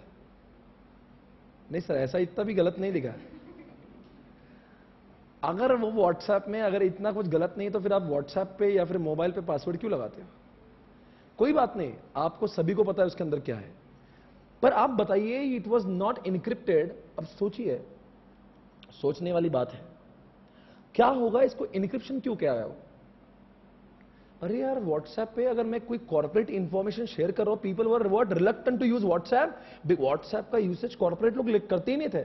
After they started what encryption, तो people now you inviting in the corporate also. देखो, पहले email was the only formal medium of communication, now WhatsApp is also becoming, because WhatsApp has given you the security. बोलते हैं कि अब आपका chat आपके अलावा कोई नहीं देखेगा। The moment you send the information, it becomes encrypted, मतलब इट बिकम्स कोड, और कोडेड किसी को दिखता ही नहीं, वो सिर्फ रिसिपेंट के हाथ में दिखेगा, इधर दिखेगा। मतलब व्हाट्सएप का बाप भी देख भी नहीं पाएगा, मतलब व्हाट्सएप के लोग भी नहीं देख पाएंगे। If I am sending, even Skype information shall be encrypted. आपको समझ रहा होगा क्यों जरूरी है। लोग कुछ भी करते हैं स्काइप के सामने। अब बताइए, वो स्काइप के वीडियोस जो मैं इधर कर रहा हूं उधर दिखता है, और क्या होगा इनक्रिप्टेड नहीं होगा तो, और ये पब्लिक में आ गए वीडियो तो इसीलिए इंफॉर्मेशन सिस्टम पर इंक्रिप्शन होना बेहद जरूरी है। पर इसका प्रॉब्लम भारत को हो रहा है। जब से इंक्रिप्शन हुआ ना, it is having very bad impact on India defence, Indian security. Bharat का आर्मी, भारत का डिफेंस, भारत का सिक्योरिटी सिस्टम इससे लड़ रहा है। व्हाट्सएप को बोला है, तुम दुनिया को मत दिखाओ, पर तुम हमको पासवर्ड दो, because this people, this nonsense idiots, कौन, मैं किसकी बात कर रहा हूं, टेररिस्ट की। Now this people are also using WhatsApp for sending and receiving information. अब क्या, वो हमारा जो डिफेंस था पहले, they used to crack WhatsApp, they used to access the information, but because of this nonsense, अभी एक्चुअली वो उन they have made it for the users, पर इसका फायदा अनजाने में टेररिस्ट कर रहे हैं। अब टेररिस्ट वाले अभी कश्मीर को उड़ाना है या किसको उड़ाना है, वो भी बिंदास इंफॉर्मेशन वो व्हाट्सएप द्वारा भेजे, बिकॉज उनको मालूम है किसका बाप इसको देख नहीं सकता। तो our government is still fighting with what WhatsApp owner, कि भाई ये करवाओ, नहीं तो व्हाट्सएप इंडिया में बंद करवा देंगे, हम लोग से वो चलाएंगे। कौन सा, वो अपना कौन सा इंडिया का लॉन्च हुआ है, नहीं, कौन सा ग्राम बोलते उसको, टेलीग्राम। हम टेलीग्राम को प्रमोट करेंगे। मोदी जी ने बोल दिया, भाई तू इज्जत से, तू इंक्रिप्शन रहने दे, बट द इंक्रिप्शन का access shall be given to the at least the defence, जो इंडिया का जो मैकेनिज्म है, जो क्या बोलते हैं सुरक्षा मैकेनिज्म है, उनको ना at least even they should be able to identify. अगर ऐसे ही अगर इंक्रिप्शन कर लेंगे तो हम लोग को सुराग कहां से लगेंगे, ऐसे ही ब्लास्ट हो जाएंगे किधर भी। एनीवेज, आप बताओ, एक तीसरा शब्द है इस सिलेबस में जिसका नाम है ऑडिट। अभी आपने इंफॉर्मेशन सिस्टम के बारे में सुना, आपने कंट्रोल के बारे में सुना, आपको दोनों की भी जरूरत लगी। ऑडिट क्यों? आपका नाम क्या है? आपका नाम चार्टर्ड अकाउंटेंट ऑब्लिक, आपको दुनिया वाले लोग ऑडिटर के नाम से जाने जाते हैं। आप मुझे बताइए यहां पे ऑडिट का कनेक्शन क्या? जब ऑडिट नाम का सेपरेट सब्जेक्ट आपको दिया है तो आपको इस सब्जेक्ट के ऑडिट का क्या कनेक्शन लगता है? क्या आपको ये फाइनेंशियल ऑडिट की बात कर रहे हैं? बोलो साहब, बोलो, कम ऑन एवरीबॉडी ना। आप बताओ मुझे यहां पे इस सब्जेक्ट में ऑडिट की जरूरत क्या है? सिस्टम ऑडिट क्यों? क्यों? बोलो भाई क्यों? हमारा काम, चार्टर्ड अकाउंटेंट या ऑडिटर का काम कंट्रोल को लगाना है या कंट्रोल को चेक करना है? नहीं, हम लगाएंगे। लगाओ, ऐसा मत बोलो बेटा। नहीं बेटा, आपसे सवाल पूछूंगा, हम चार्टर्ड अकाउंटेंट कंट्रोल को लगाएंगे या चेक करेंगे? हम लगाएंगे नहीं बेटा। फिर हमें कंट्रोल लगाना ही नहीं था तो फिर हमने कंट्रोल पढ़ा क्यों? क्यों क्यों क्यों? सर चेक तब कर पाएंगे ना जब आपको कंट्रोल मालूम। अगर you do not know about firewall, encryption, antivirus, तो क्या जाके क्या चेक करेंगे? आगे नहीं बोलूंगा। भाई और बहनों, मुझे आप बताइए, हम चार्टर्ड अकाउंटेंट का कोई भी काम नहीं है उनके कंट्रोल्स को लगाने का। We have been appointed to check their controls. हम चार्टर्ड अकाउंटेंट्स को कंट्रोल लगाने का काम नहीं है, हम कंट्रोल को चेक करने वाले सिस्टम ऑडिटर है। आप बताओ आजकल सिस्टम ऑडिटर की डिमांड बाजार में क्यों बढ़ रही है? एक जमाना में दोस्तों सिस्टम ऑडिट करना कोई भी पसंद नहीं करता था। अचानक से all of a sudden system audit का डिमांड मार्केट में बढ़ने लगा। I am telling you why. जितना क्लाइंट इंफॉर्मेशन सिस्टम, जितना क्लाइंट टैली, जितना क्लाइंट बोलो ना एसीपी जैसे सॉफ्टवेयर का इस्तेमाल करेगा, इंसान का डर, उस क्लाइंट का डर, बोलो जल्दी से, बढ़ते जाएगा। He takes all the reasonable care to implement the control, but somewhere he is not what, he is not stable. अब सोचिए चंदा जी के बारे में। चंदा कौन? चंदा कोचर, दोस्त है मेरी बचपन की। अरे चंदा आईसीआईसीआई बैंक की जनरल मैनेजर। सोचिए जिस दिन वो सॉफ्टवेयर को इंप्लीमेंट कर रही थी, मेरे पास आई, रोने लगी। रोई, मैंने कंधा दिया, सर रखी, रोने लगी। मुझे बताओ, कल सॉफ्टवेयर का इंप्लीमेंटेशन था, कल ATM, online banking, mobile banking चालू होने वाला था, और पहले दिन रात मेरे पास में आके रोने लगी। बताओ क्यों? It's not that easy to talk about online system. Agar when you say it is online, it is becoming accessible to every person in the world. It can be cracked by anybody, okay? And you have to be very careful when you launch any of the software in the cloud environment. ऐसे कोई ऐसा नहीं है launch कर दो देख लेंगे crack होने। अरे क्रैक होने के बाद में लोग इज्जत लूट लेंगे आपकी। अगर मान लीजिए मैं आईसीआईसीआई बैंक का कस्टमर हूं तो चंदा जी बोले अब हो गया गलती। अरे हो गया, एक एक रुपया मेहनत से कमाए, चंदा चंदा वसूल करूंगा। आप मानेंगे क्या? चलो आपका अकाउंट है ICICI bank and your bank account, your account has been hacked, the data is मतलब funds is transferred, will you tolerate that? You won't tolerate. इसीलिए आप बताओ, कोई भी इंसान सॉफ्टवेयर के लॉन्चिंग से पहले सिस्टम ऑडिटर को क्यों ढूंढता है? जब तक सिस्टम ऑडिटर ड्यू डिलीजेंस का सर्टिफिकेट इशू नहीं करता ना, माइक का लाल है कोई इशू कर दे। अरे उनको ही पता है कितना यहां पे दर्द होके इंसान डेयरिंग करके वो सॉफ्टवेयर को लॉन्च करता है। अरे हैकर की सोच तो हमारी सोच जा खत्म होती है, उनकी वहां चालू। अरे उनका खाना पीना जीना, तुम्हारा काम बनाना, उनका काम तोड़ना है। अब ऐसे लोगों में when you launch your software तो you have to be very careful. ये सिस्टम भाई चेक कर, सब लगाया, पर तू पहले बोल, तू सर्टिफिकेट इशू कर। और ये लॉन्च होने से पहले नहीं, हमेशा आके चेक कर, हमेशा। Every time you come and check whether my systems are properly controlled, are they functioning properly. बोलो सही है ना? डिपेंडेंसी है, कम ऑन। चलो एग्जाम्पल ले लेते हैं। Take an example of NSC BSC. NSC BSC share market की बात कर लेते हैं। Do you think they are dependent on information system? जितने लोग शेयर्स में डील करते हैं, मुझे बताओ आज आपको बाजार में जाना पड़ता है शेयर्स लेने के लिए? No, you can buy shares from any corner of the world, from laptop, from computer, from your mobile phone, from any bank. कहीं से भी आप शेयर्स को खड़े खड़े बाय कर सकते हो और खड़े खड़े शेयर्स बेच सकते हो। आप मुझे बताओ, यही काम 30-40 साल पहले हम लोग मुंबई और दिल्ली जाके करते थे। रिंग में जाकर आपको शेयर्स परचेस करना पड़ता था।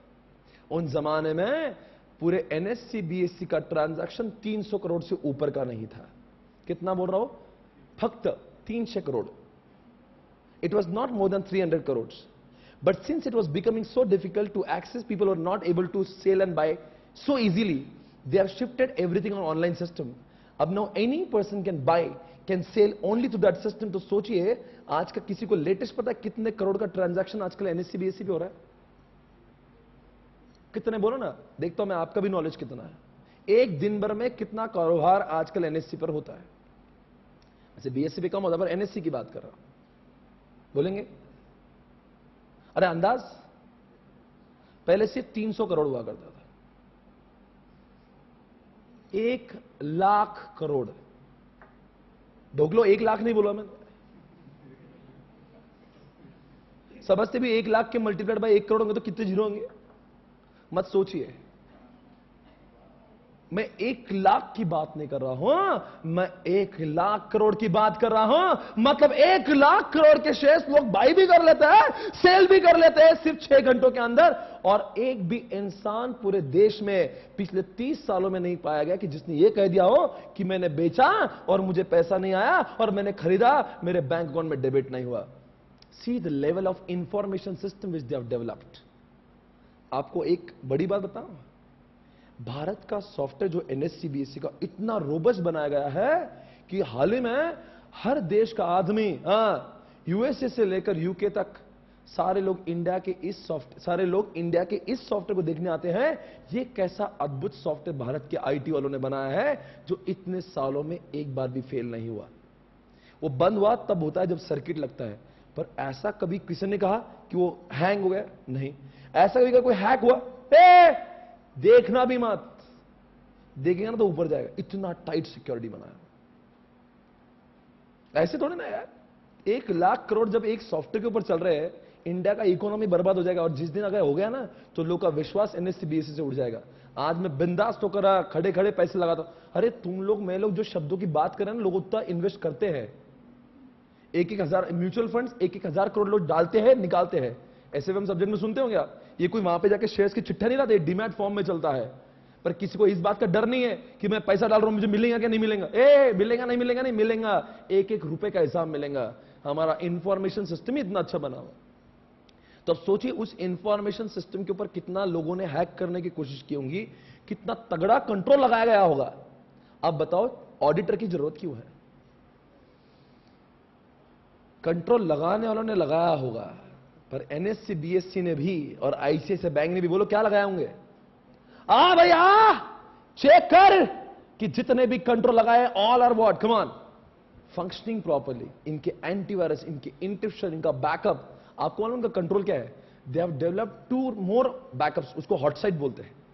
इनका एक पुणे में ही है और एक हैदराबाद के पास में है। क्या इनका बैकअप है भाई? जिस दिन एनएससी बीएससी उड़ जाएगा ना, कोई प्रॉब्लम नहीं है, उनका रिकवरी होगा पुणे से, इधर का उड़ेगा कोई प्रॉब्लम, हैदराबाद से। ये तो कंट्रोल है। सिर्फ सिस्टम लगाने वाले दीवानों, ये भी जान लो कि सिस्टम बर्बाद होगा तो आपकी पूरी वाट लग जाएगी। Because everything is what happening through what, come on. तो इसीलिए ऑडिटर की बहुत इज्जत बढ़ रही है। पर भारत में वैसे निराशाजनक बात है, सिर्फ 3 ही लोगों के लिए ऑडिट सिस्टम, ऑडिट कंपलसरी। एक बैंक, दूसरा एनएससी बीएससी मतलब जो स्टॉक एक्सचेंज, और तीसरी बात है इंश्योरेंस कंपनी। इसके अलावा फ्लिपकार्ट से लेकर जियो तक किसी को भी जो भले ही बहुत सारे आईटी का इस्तेमाल करते हैं, फिर भी उनको ऑडिट करना आज भी कंपल, जैसे इंडिया में statutory audit, it is not following under the category of statutory audit, it is still voluntary audit.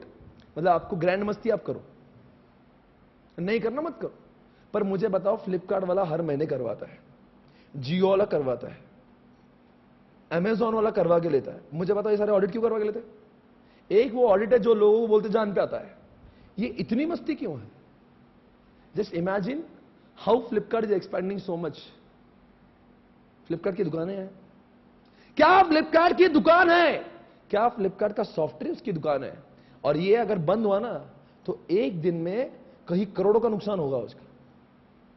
बोलो भाई, अरे बोलो। अमेजॉन से लेकर फ्लिपकार्ट तक और एयरटेल से लेकर जियो तक। अब सर एयरटेल जियो को क्या जरूरत क्या है?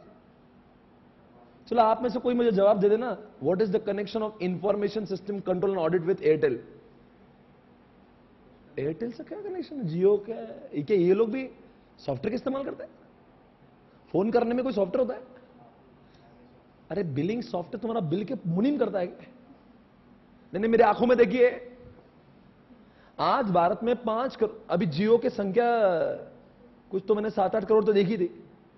अरे जियो का पेपर पे भी आया था, 7 करोड़ लोग भारत में सब्सक्राइबर, 10 करोड़ मान लेते हैं, अभी पोकट है जो भी है, पर मान लीजिए 10 करोड़ लोग जब भी बिलिंग चालू होगा तो 10 करोड़ लोग कितने बार कॉल करेंगे? दिन में 10 बार कॉल मानते। एक आदमी 10, बहुत कम, मैसेज व्हाट्सएप इंटरनेट का यूसेज दिन में 10-12 बार तो करेंगे। तो दिन में मान लो एक आदमी कितने भी कम बोला तो 20 बार तभी यूज करेंगे मोबाइल, और 20 बार उसका डेबिट होगा ना भाई, 10 पैसा डेबिट, 5 पैसा डेबिट, 8 पैसा कुछ भी डेबिट होगा नहीं। आप बताओ एक आदमी को 20 बार डेबिट करने का काम कौन मुनीम कर रहा है? सॉफ्टवेयर। आप बताओ 10 करोड़ लोग रोज 20 बार यूज करेंगे और 20 बार उनका डेबिट होगा, तो 10 करोड़ को 20 से मल्टीप्लाई करिए, मतलब 200 करोड़ ट्रांजैक्शन रोज होंगे। मैं 200 करोड़ रुपए नहीं बात कर रहा हूं, 200 करोड़ डेबिट एंट्री ठोकना पड़ेंगे, तब जाके जियो लाइन पे आएगा।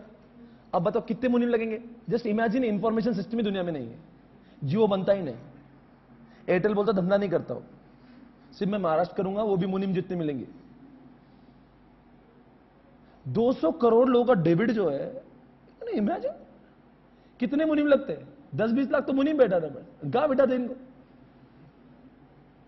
इसीलिए पूरा काम 20 लाख मुनीम ने दोस्तों सिर्फ एक सॉफ्टवेयर कर रहा है। Only one software is making the bill. इसीलिए आप सोचो, सी द डिपेंडेंसी। और आप मुझे बताओ ऑडिटर वो अपॉइंट करेंगे कि नहीं करेंगे? क्योंकि उनका बिलिंग सिस्टम खराब होना, भले ही उनको गवर्नमेंट ने स्टैट्यूटरी ऑडिटर में नहीं डाला है, अब उनको ही खुजली है, मस्ती। वो बोलेंगे भाई गवर्नमेंट का तेल लगाने, आओ भाई चेक करो, बिकॉज ये खराब हुआ ना। सोचिए ना, अगर 1 पैसा दिन का डेबिट कम हुआ एक आदमी के पीछे, can you imagine the losses in a day? 200 crore transaction में, हर ट्रांजैक्शन में अगर 1 पैसा कम हुआ तो 200 करोड़ ट्रांजैक्शन का मल्टीप्लाइड बाय 1 पैसा, ये भी करोड़ों में आएगा। तो भाई इतना लॉस नहीं करना, हे ऑडिटर ऑडिट कर ले। इसीलिए ऑडिट भी हमें सीखना है। और सर एक बात बताओ, मुझे सिस्टम ऑडिट नहीं जाना, मेरे पापा का प्रैक्टिस है, और मेरे पापा जो है ना वो ऑडिट में, क्या फिर भी तुम्हें इसका सीखना पड़ेगा? चलो मैं आपको एक सवाल पूछता हूं, आपको सिस्टम ऑडिट करना ही नहीं है। अभी जो मैं बातें करता हूं it was about system audit. आप बोले सर मैं हार्डकोर फाइनेंस चेक करने वाला आदमी हूं, मुझे बैलेंस के बाहर कुछ समझता नहीं, और मुझे जिंदगी में वही काम करना है, बिकॉज मेरे आर्टिस्ट किसी ने क्या है कि फाइनेंस मतलब जिंदगी में ऑडिट ही किया, ऐसा कोई है? ऑडिट ऑडिट ऑडिट मतलब आपको फाइनेंस यही सब बैलेंस शीट का ही काम किया है। तो बेटा आप क्यों पढ़ रहे हो? गलत काम कर रहे हो, इस क्लास में बैठ के आप टाइम पास कर रहे हो, टाइम वेस्ट किया आपने। तो इसका सब्जेक्ट को ऑप्ट ही नहीं करना चाहिए। क्यों सिखाया जा रहा है आपको?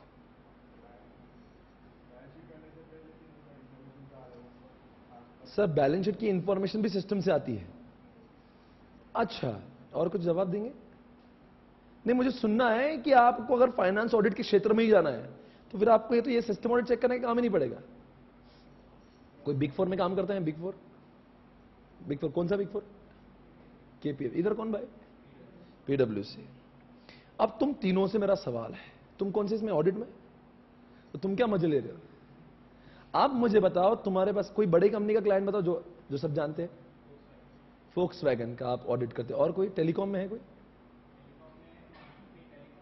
अच्छा, कोई और ऐसा? अच्छा, मास्टर कार्ड भी है। चलो मान लीजिए एयरटेल जैसा कोई आपके पास में आया, या जियो का ऑडिट आप कर रहे हो, आपके पास में कोई है टेलीकॉम? पता नहीं सर, होगा भी तो इतने लोग। वोडाफोन का ऑडिट है। आपको भेजता हूं मैं वोडाफोन के लिए। अब जिनका मान लो जियो इतना ट्रांजैक्शन है, उनके भी 200 करोड़ ट्रांजैक्शन रोज होते हैं, और आपको जाके चेक करना है whether balance sheet is showing true and fair view. Balance sheet का डेटा कहां से आता है? ट्रांजैक्शन से। तो you need to check every transaction, you need to check every transaction, right और नॉट? अरे भाई आपको 200 करोड़ का रोज हो रहा है, तो 30 दिन में कितने हो रहे भाई?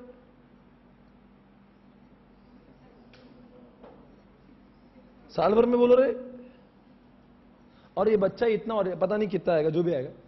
अब तू इतने ट्रांजैक्शन चेक करने गए, आप मुझे बताओ तुम क्या, तुम्हारा केपीएमजी पूरा वर्ल्ड का भी बैठ गया ना, तो ऑडिट होगा नहीं अगर तुमने एक एक ट्रांजैक्शन चेक की कि सब बराबर डेबिट ठुका है क्या नहीं। मुझे बताओ ऑडिट कैसे होगा? बोलो अगर सचमुच अगर आपने ऑडिट किया, आपकी बॉस की कसम, मुझे जल्दी बताओ। सर कोई बात नहीं, आप तो हम बिल्कुल जवाब नहीं देंगे। बता भाई, इतने लाखों करोड़ों ट्रांजैक्शन तुम कैसे चेक करोगे? टिक्कर टिक्कर टिक्कर टिक्कर, आप ऐसा करोगे? How will you check transactions? कैसे? इसीलिए, हाँ जी बताएंगे। क्या कॉन्फ़िगरेशन? क्यों? आपको ट्रांजैक्शन चेक करना है ना? नहीं नहीं, सारे आर्टिकल को बिठाओ, एक एक वाउचर चेक करो। नहीं नहीं रुको, 2 मिनट बात किया, 40 पैसे डेबिट, तो चेक करो 2 मिनट टिक्का 40 पैसा टिक्का, एक ट्रांजैक्शन हुआ, अभी 600 करोड़ बाकी है। तुम और तुम्हारे सारे बिग 4 के लोग साथ में भी बैठ गए ना, एक भी क्लाइंट चेक नहीं होगा। इसीलिए बताओ क्या होता है आपके यहाँ पे ऑडिट कैसे था? आप आगे बोलो, क्या बोल रहे थे? सिस्टम का लॉजिक चेक करेंगे। इसीलिए जितने भी लोग बिग 4 में काम नहीं कर रहे हैं और जो कर रहे हैं, ध्यान से सुनना, वहां पे ऑडिट कैसे चलता है, इतनी बड़ी ऑर्गेनाइजेशन के काम कैसे करते हैं, ये भी तो सवाल है ना। मैं और आप जो मिड साइज में, स्मॉल साइज में काम करते हैं, उनके पास में जो क्लाइंट है वो इतने बड़े होते ही नहीं, तो आपको लगता है टिक्के टिक्के से भी काम चल जाता है, बिकॉज आपके इसमें एसपीसी जैसे क्लासेस वाले आते हैं, तो साल भर में 8-10 दिन आर्टिकल को भेजा था, आप पूरा उसको सैंपल का सैंपल मार के खत्म करते हो। पर अभी सचमुच अंडरस्टैंड बड़ी ऑर्गेनाइजेशन है, तो उसका finance audit gets divided into 2 part, one is system audit और बाद में दूसरा फाइनेंस ऑडिट आता है। अभी क्या काम करते हैं, एक मुझे बताओ, वोडाफोन के जितने भी ट्रांजैक्शन होंगे किसने किए? एक सॉफ्टवेयर ने किए। तो अगर आप उसी सॉफ्टवेयर को ही चेक कर लोगे, तो सॉफ्टवेयर ने निर्माण किए हुए लाखों करोड़ों ट्रांजैक्शन एक एक चेक करने की जरूरत ही नहीं, आप उसको चेक करो जिसने ट्रांजैक्शन को बनाया, चेक किया। तो अब क्या करता है सिस्टम ऑडिटर जाके, मैं उन लोगों के लिए खास बात कर रहा हूं जिन लोग को सिस्टम ऑडिट पसंद नहीं। आप बोलेंगे ना भाई मैं तो फाइनेंस ऑडिट करने वाला आदमी, मैं क्यों सिस्टम ऑडिट सीखूं? तो आप सभी को मैं कहना चाह रहा हूं, देखो कितने फायदे की चीज है, और सारे बिग 4 इसी को फॉलो करते हैं, इसलिए सारे बड़ी कंपनियां सिर्फ बिग 4 को मिलती। फिर आप ये चिल्लाना मत, इतनी मेहनत करते हैं हम लोग और ये साले बिग 4 10-10 गुना फीस चार्ज करते। वो चार्ज करते बिकॉज दे डिजर्व इट, और उनके पास में ये सिस्टम ऑडिट का मैकेनिज्म है, and they are only capable people to manage such kind of systems.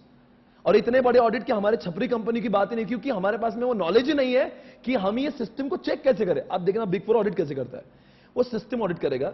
अब क्या होता है, जब भी फोन कॉल आएगी, वोडाफोन के ऑडिट पे जाना है, तो ये फाइनेंस ऑडिटर पहले खुद का टाइम नहीं चेक करता, वो बोलता है भाई ये तो तुम्हारे आईटी डिपार्टमेंट है तुम्हारे इसमें, होना ही चाहिए।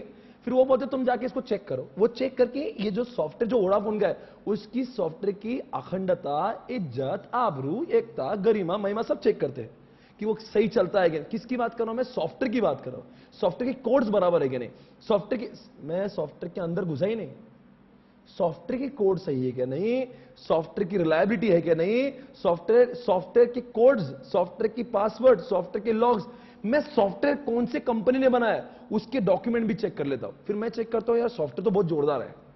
अब बताओ सॉफ्टवेयर अगर जोरदार है, ये सिग्नल जब इनको मिलेगा, सॉफ्टवेयर तो ऐसी चीज है जो एक सॉफ्टवेयर सही है, और अगर वो एक ट्रांजैक्शन सही कर रहा है, जल्दी बताओ, तो तुम लाख देखो या 100 करोड़ देखो या 2 लाख करोड़ देखो, हर ट्रांजैक्शन वो कोई इंसानों जैसा वेरी नहीं करता।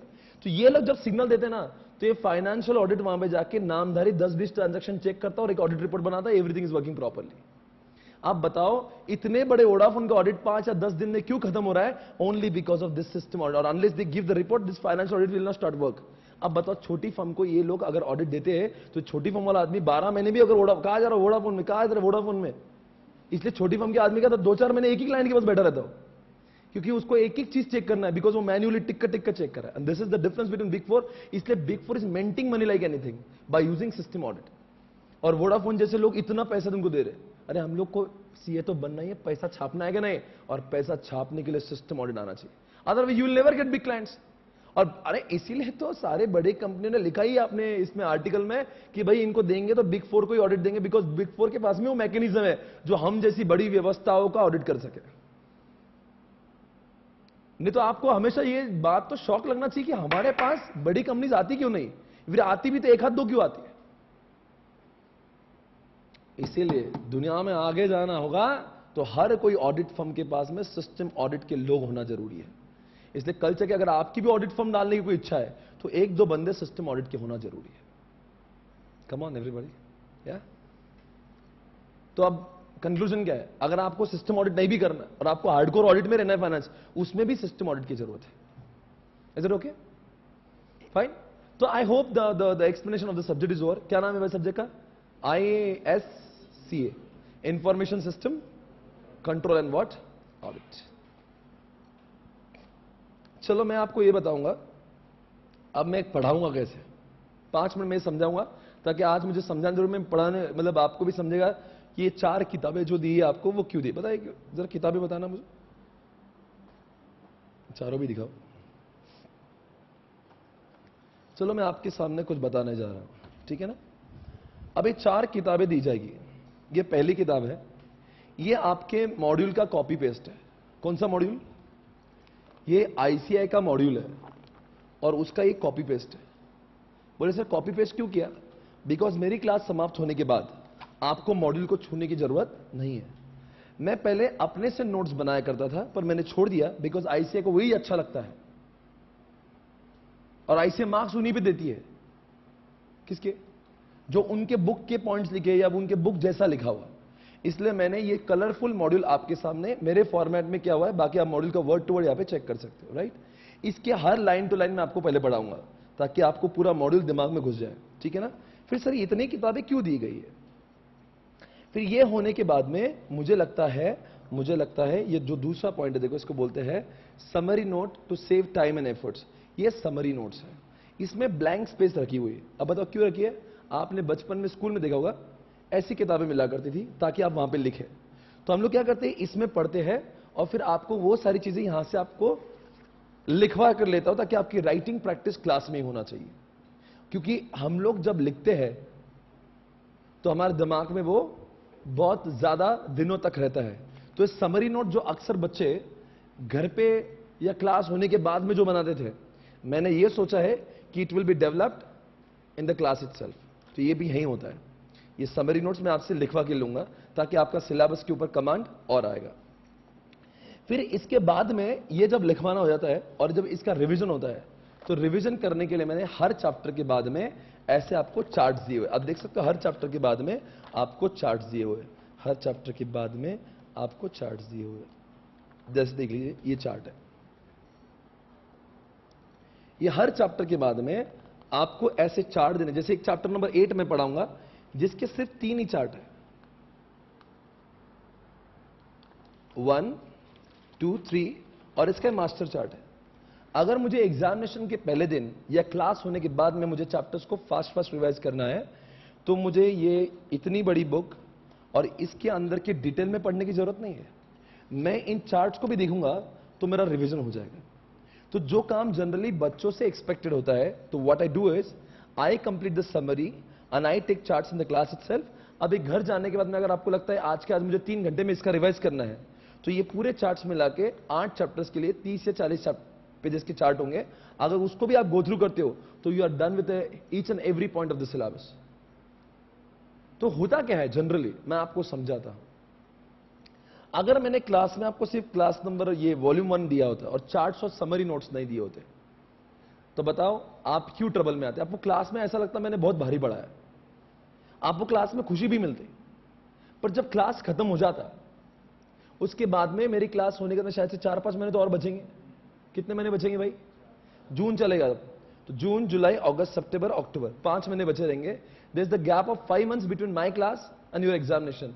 What is the possibility? या फिर जिनका मे अटेम्प्ट है तो 12 महीने बाकी है। What is the possibility? You may forget.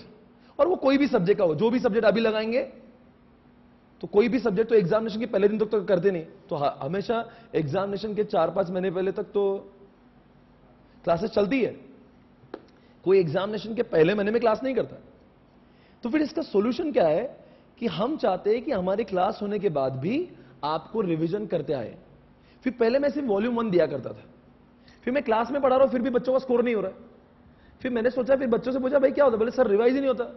तो कितने बार रिवाइज हुआ? 2 बार हुआ। कितने बार हुआ? 3 बार हुआ। जबकि मैं एक्सपेक्ट करता हूं 10 से 15 बार रिवाइज होना चाहिए मेरी क्लास होने के बाद। अब सही तो बात है, अगर 200 पेज की किताब मैं बोलूंगा तो how will be able to revise more then, अरे भाई बाकी सब्जेक्ट भी तो है और 7 सब्जेक्ट्स और है।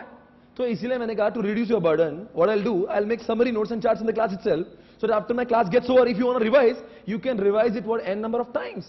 Whenever you want to revise, you are able to revise in just 4 hours. That's all over. तो मैं चाहता हूं इस पास और फेल के बीच का जो गैप है, दैट इज रिवीजन, उसको मैं क्लास में पूरा करूं। आपको पता होना चाहिए कि जब मैं क्लास में पढ़ता हूं समझता है, पर एग्जामिनेशन के हॉल में बैठता हूं तब मुझे रिकॉल क्यों नहीं होता है? वजह एक ही क्लास होने के बाद में मैंने रिवाइज नहीं किया, और रिवाइज नहीं किया इसकी वजह से मुझे क्लास की बातें एग्जामिनेशन में याद नहीं है। वो किस कान का पढ़ाना होगा जो क्लास में बहुत खुश कर दे और एग्जामिनेशन में याद नहीं। आप लोगों ने क्या मेरी क्लास यहां पे क्लास में खुश होने के लिए लगाई है क्या? एग्जामिनेशन के 3 घंटों में पास होने के लिए? 3 घंटों में आपको आनंद तब आएगा जब याद आएगा। और याद कब आएगा? जब आपने इन छोटी चार्ट्स को बार बार पढ़ा हो। जब जो चीजें बार बार पढ़ते हैं वही हमें याद आती है। ये 200 पन्ने याद नहीं आएंगे पर चार्ट्स याद आ जाएंगे। 200 पन्ने का हर वर्ड याद नहीं आएगा पर समरी नोट याद आएगा। मैंने बट आप कोई भी गाना देखिए, जैसे फॉर एग्जाम्पल एक नया गाना, एक बारी गाना आया, एकदम नया है, अभी आपको याद नहीं हुआ। अभी जब ये बहुत दिनों तक बजेगा ना रेडियो पे, तो आपके अंदर से एक बार ही निकलेगा ऐसे। मतलब अचानक से स्मार्ट हो गए क्या? ऐसा नहीं है।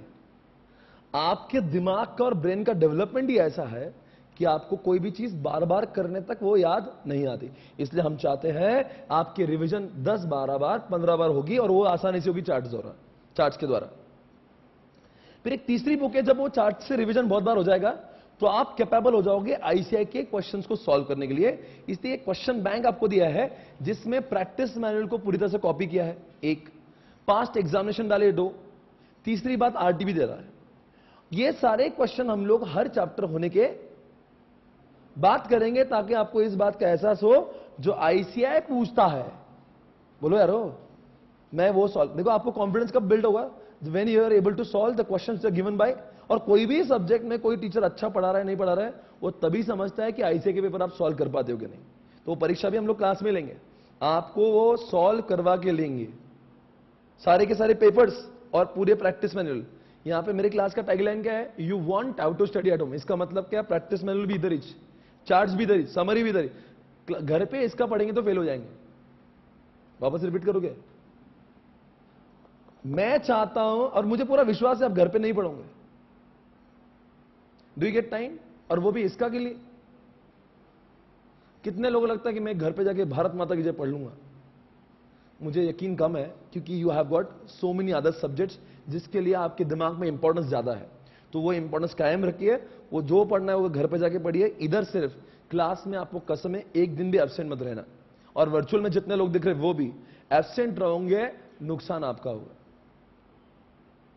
बोलो भाई। लगभग 10-12 हजार फीस है इस क्लास की, 35 क्लास है, एक दिन का शो 300 रुपए का है।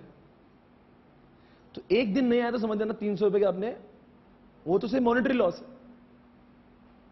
और जो इंटेंजिबल, मतलब आपने ऐसा समझना एक मूवी का शो नहीं देखा आज। ऐसा कभी होता है कि मूवी टिकट्स लिए और आपने, आपको लगता है फालतू में पैसा क्यों वेस्ट करने का? फिर why don't you think for the classes also?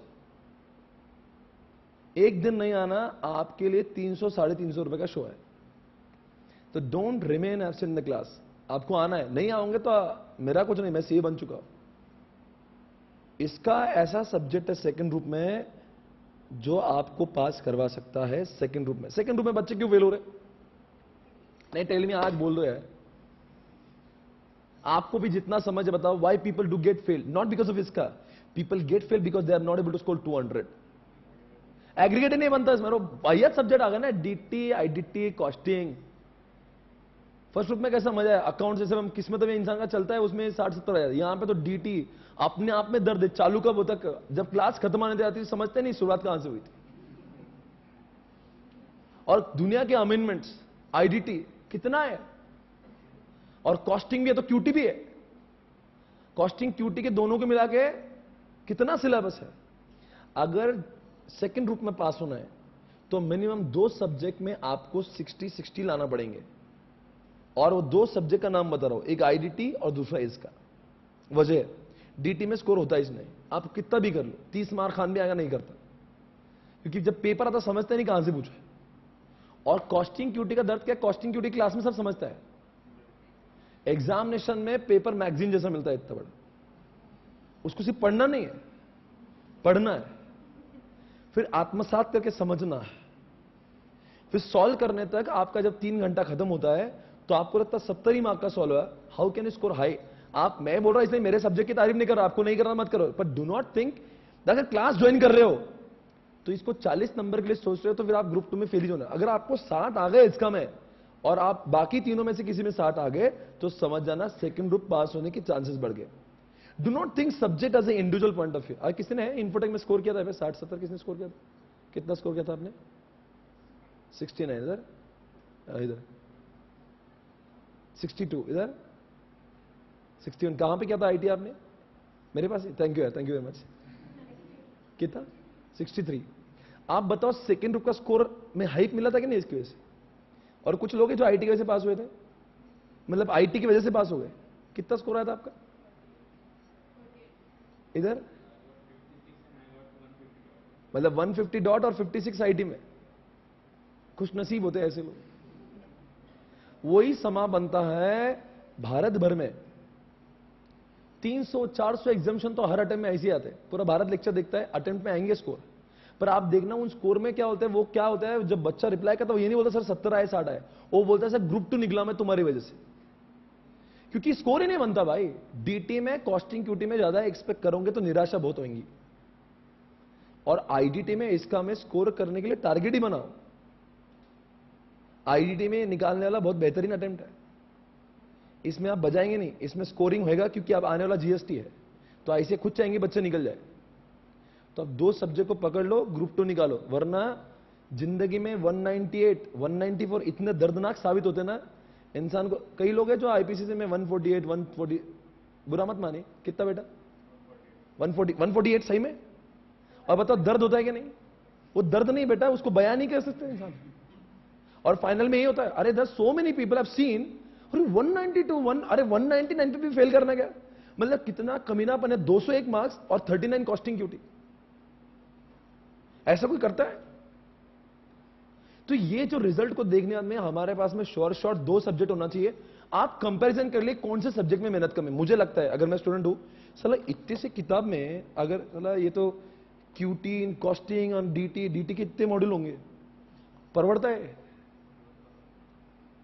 और मैं बैठा हूं ना वहां पे, तभी क्लास में जाके घर पे रिवीजन करना जरूरी है। मैं यहां पे क्लास में पढ़ाऊंगा, रिवाइज कराऊंगा, समरी नोट बना के दूंगा, तो आपका फायदा सबसे ज्यादा इधर ही है। आपका फायदा सोचो, मेरी क्लास का जान दो, मैं तो इसका टीचर में तारीफ ही करूंगा, but you also think on about that कि 200 लाना है भाई मुझे। Don't think from the 50-60 point of view. आपको देखना है कि मैं चारों को मिला के 200 लाऊंगा, 2 सब्जेक्ट चाहिए, पर इसका वो ऐसा सब्जेक्ट है जिसका सिलेबस बहुत छोटा सा कंपेरिजन में है ना। बाकी जिम्मेदारी मेरी। आप क्लास में आएंगे 60 में दिलाऊंगा, पर रोज आना पड़ेगा और रोज क्लास में, नो व्हाट्सएप नथिंग ना। आप आ रहे हो ना 30-35 दिन मजे से लो, ऐसा समझना ये सब्जेक्ट क्लास में ही खत्म करना है, इसलिए मैंने क्लास लगाया। वरना मान लो अगर ये क्लास में नहीं हो ना तो बाकी सब्जेक्ट तो और वैसे ही पड़े। और कई लोगों ने तो अकाउंट्स बहुत पहले लगाया था, याद करो, झूठ मत बोलिए। आप जब आईपीसीसी पास हुए तुरंत आपने अकाउंट्स एसएफएम लगाया, अब वो तो कुछ लोगों को चैप्टर भी याद नहीं आ रहे। आप बताओ आर्टिकलशिप के दौरान आपने उसको रिवीजन किया कि सच्ची बताओ, रिवीजन किया क्या? अब वो उसका तो ऑलरेडी पेंडिंग मैटर बहुत है। अब ये पेंडिंग अगर हो गया ना तो बहुत लफड़ा होगा। इसीलिए बोल रहा हूं कि अगर जितने सब्जेक्ट की क्लास, शायद सिर्फ डीटी आईडी आपका पेंडिंग होगा जो भी है, पर जितने सब्जेक्ट आपके पेंडिंग अभी है तो बहुत अच्छी बात है, मेक श्योर उनकी पढ़ाई आप क्लास में कर रहे हो। वरना अगर इसका भी बर्डन अगर आ गया और वो जो है वो तो अलग ही है, तो आपका फेल होना निश्चित है। इसलिए मेक श्योर जितनी क्लासेस अभी चल रही है, अभी कितने 2 क्लासेस चल रही है, कितने सब्जेक्ट पेंडिंग है अभी? सिर्फ इसका पेंडिंग है, 1, 2, 3 पेंडिंग है क्या? तो जितनी भी क्लास करेंगे ना आप आज के अंदर, निश्चय कर लो, निर्धार कर लो कि मैं इस जिज्ञासा के साथ में क्लास में बैठूंगा हे प्रभु, मैं क्लास में पूरी आत्मीयता के साथ बैठूंगा, श्रद्धा भक्ति के साथ बैठूंगा, टीचर जो भी बोलेगा मैं सुनूंगा, और मैं कोशिश करूंगा ये सब्जेक्ट क्लास से मैं घर पे नहीं लेके जाऊं, क्लास में ही खत्म कर दूं। क्योंकि क्लास घर पे जाने के बाद मैं अकाउंट्स पढ़ूंगा, मैं एसएफएम पढ़ूंगा, जिसको मैंने कई दिनों से देखा नहीं है। बाकी आपको ही पता है आपकी कितनी वाट लगे, आपके चेहरे से मैं खास देख रहा हूं। जब मैंने अकाउंट्स एसएफएम पढ़ा तो आपके छक्के छुट गए। तो इसीलिए बोल रहा हूं, इज्जत दो मुझे, ये सब्जेक्ट में मैं आपको आगे लेके जाऊंगा। और आखिरी चीज है जो मैंने बेहतरीन बनाई है, इसके पेजेस थे 200 और ये चार्ट्स बनाए थे 30 पेज में। तो कुछ लोगों ने बोला सर एक ये 30 पेज में वो डेटा नहीं है, सिर्फ पॉइंट्स, और इसको पढ़ो तो बहुत लगता है। फिर मैंने दोनों का इंटरमीडिएट निकाला। अब इसमें पॉइंट्स भी है और उसका उतना ही एक्सप्लेनेशन है जितना लिखना बहुत अनिवार्य है। वापस बोलोगे? मतलब ऐसा डेटा पॉइंट्स सब है, और इसके अंदर कैसा मॉड्यूल में कचरा भी रहता है, बहुत ऐसे बहुत फेंकती है ऐसे। तो उसमें से वो चीज जो डालना बहुत जरूरी है एग्जामिनेशन में, वो सब लिख दिया। और ये बुक सिर्फ 70 या 80 पेज की बना के रख दिया। 70-75 पेज की किताब है।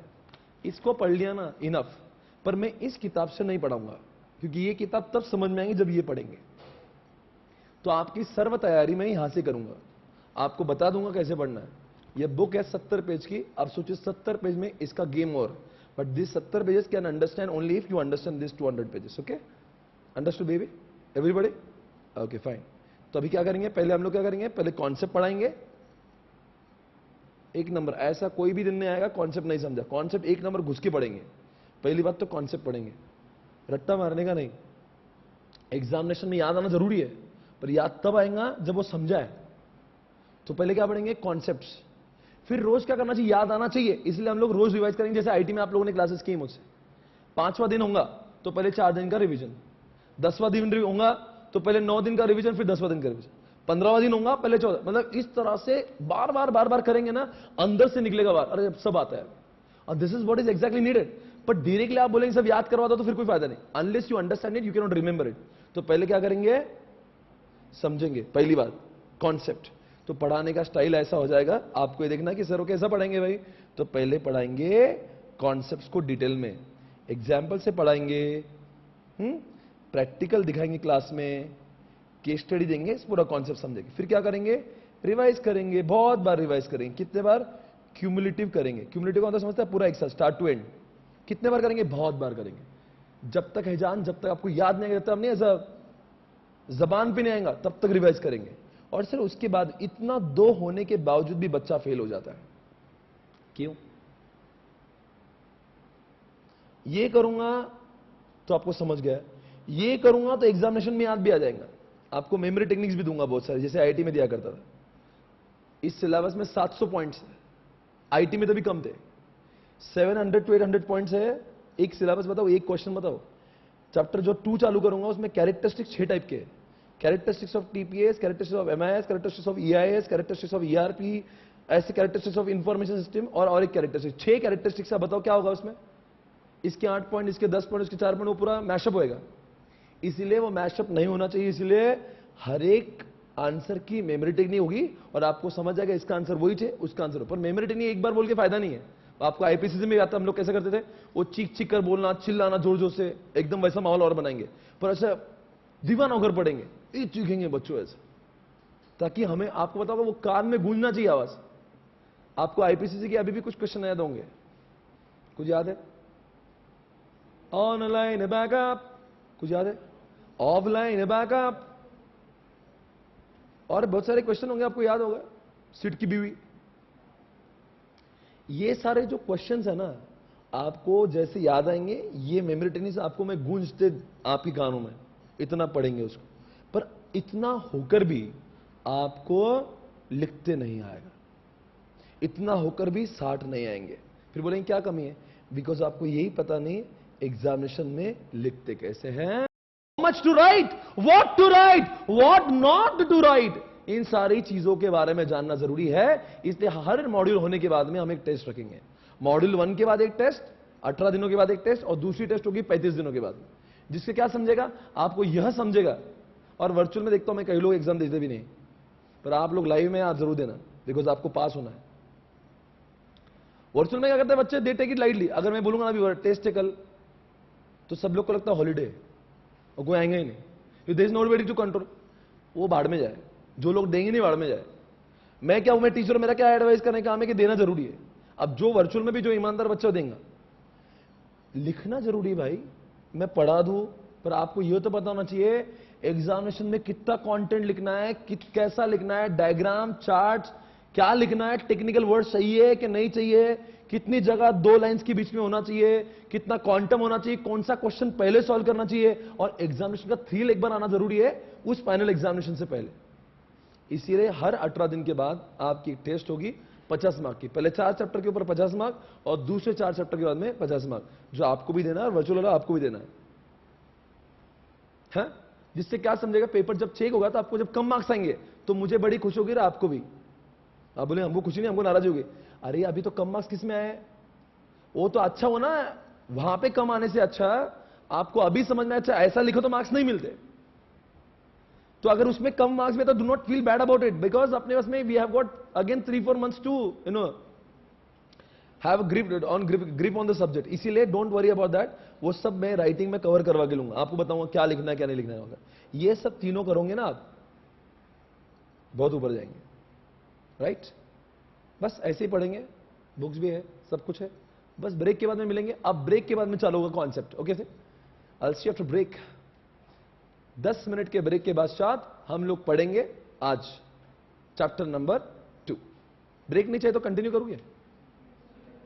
5 मिनट का ब्रेक ले लो, है ना? Okay, take a break of 5 minutes. Thank you very much.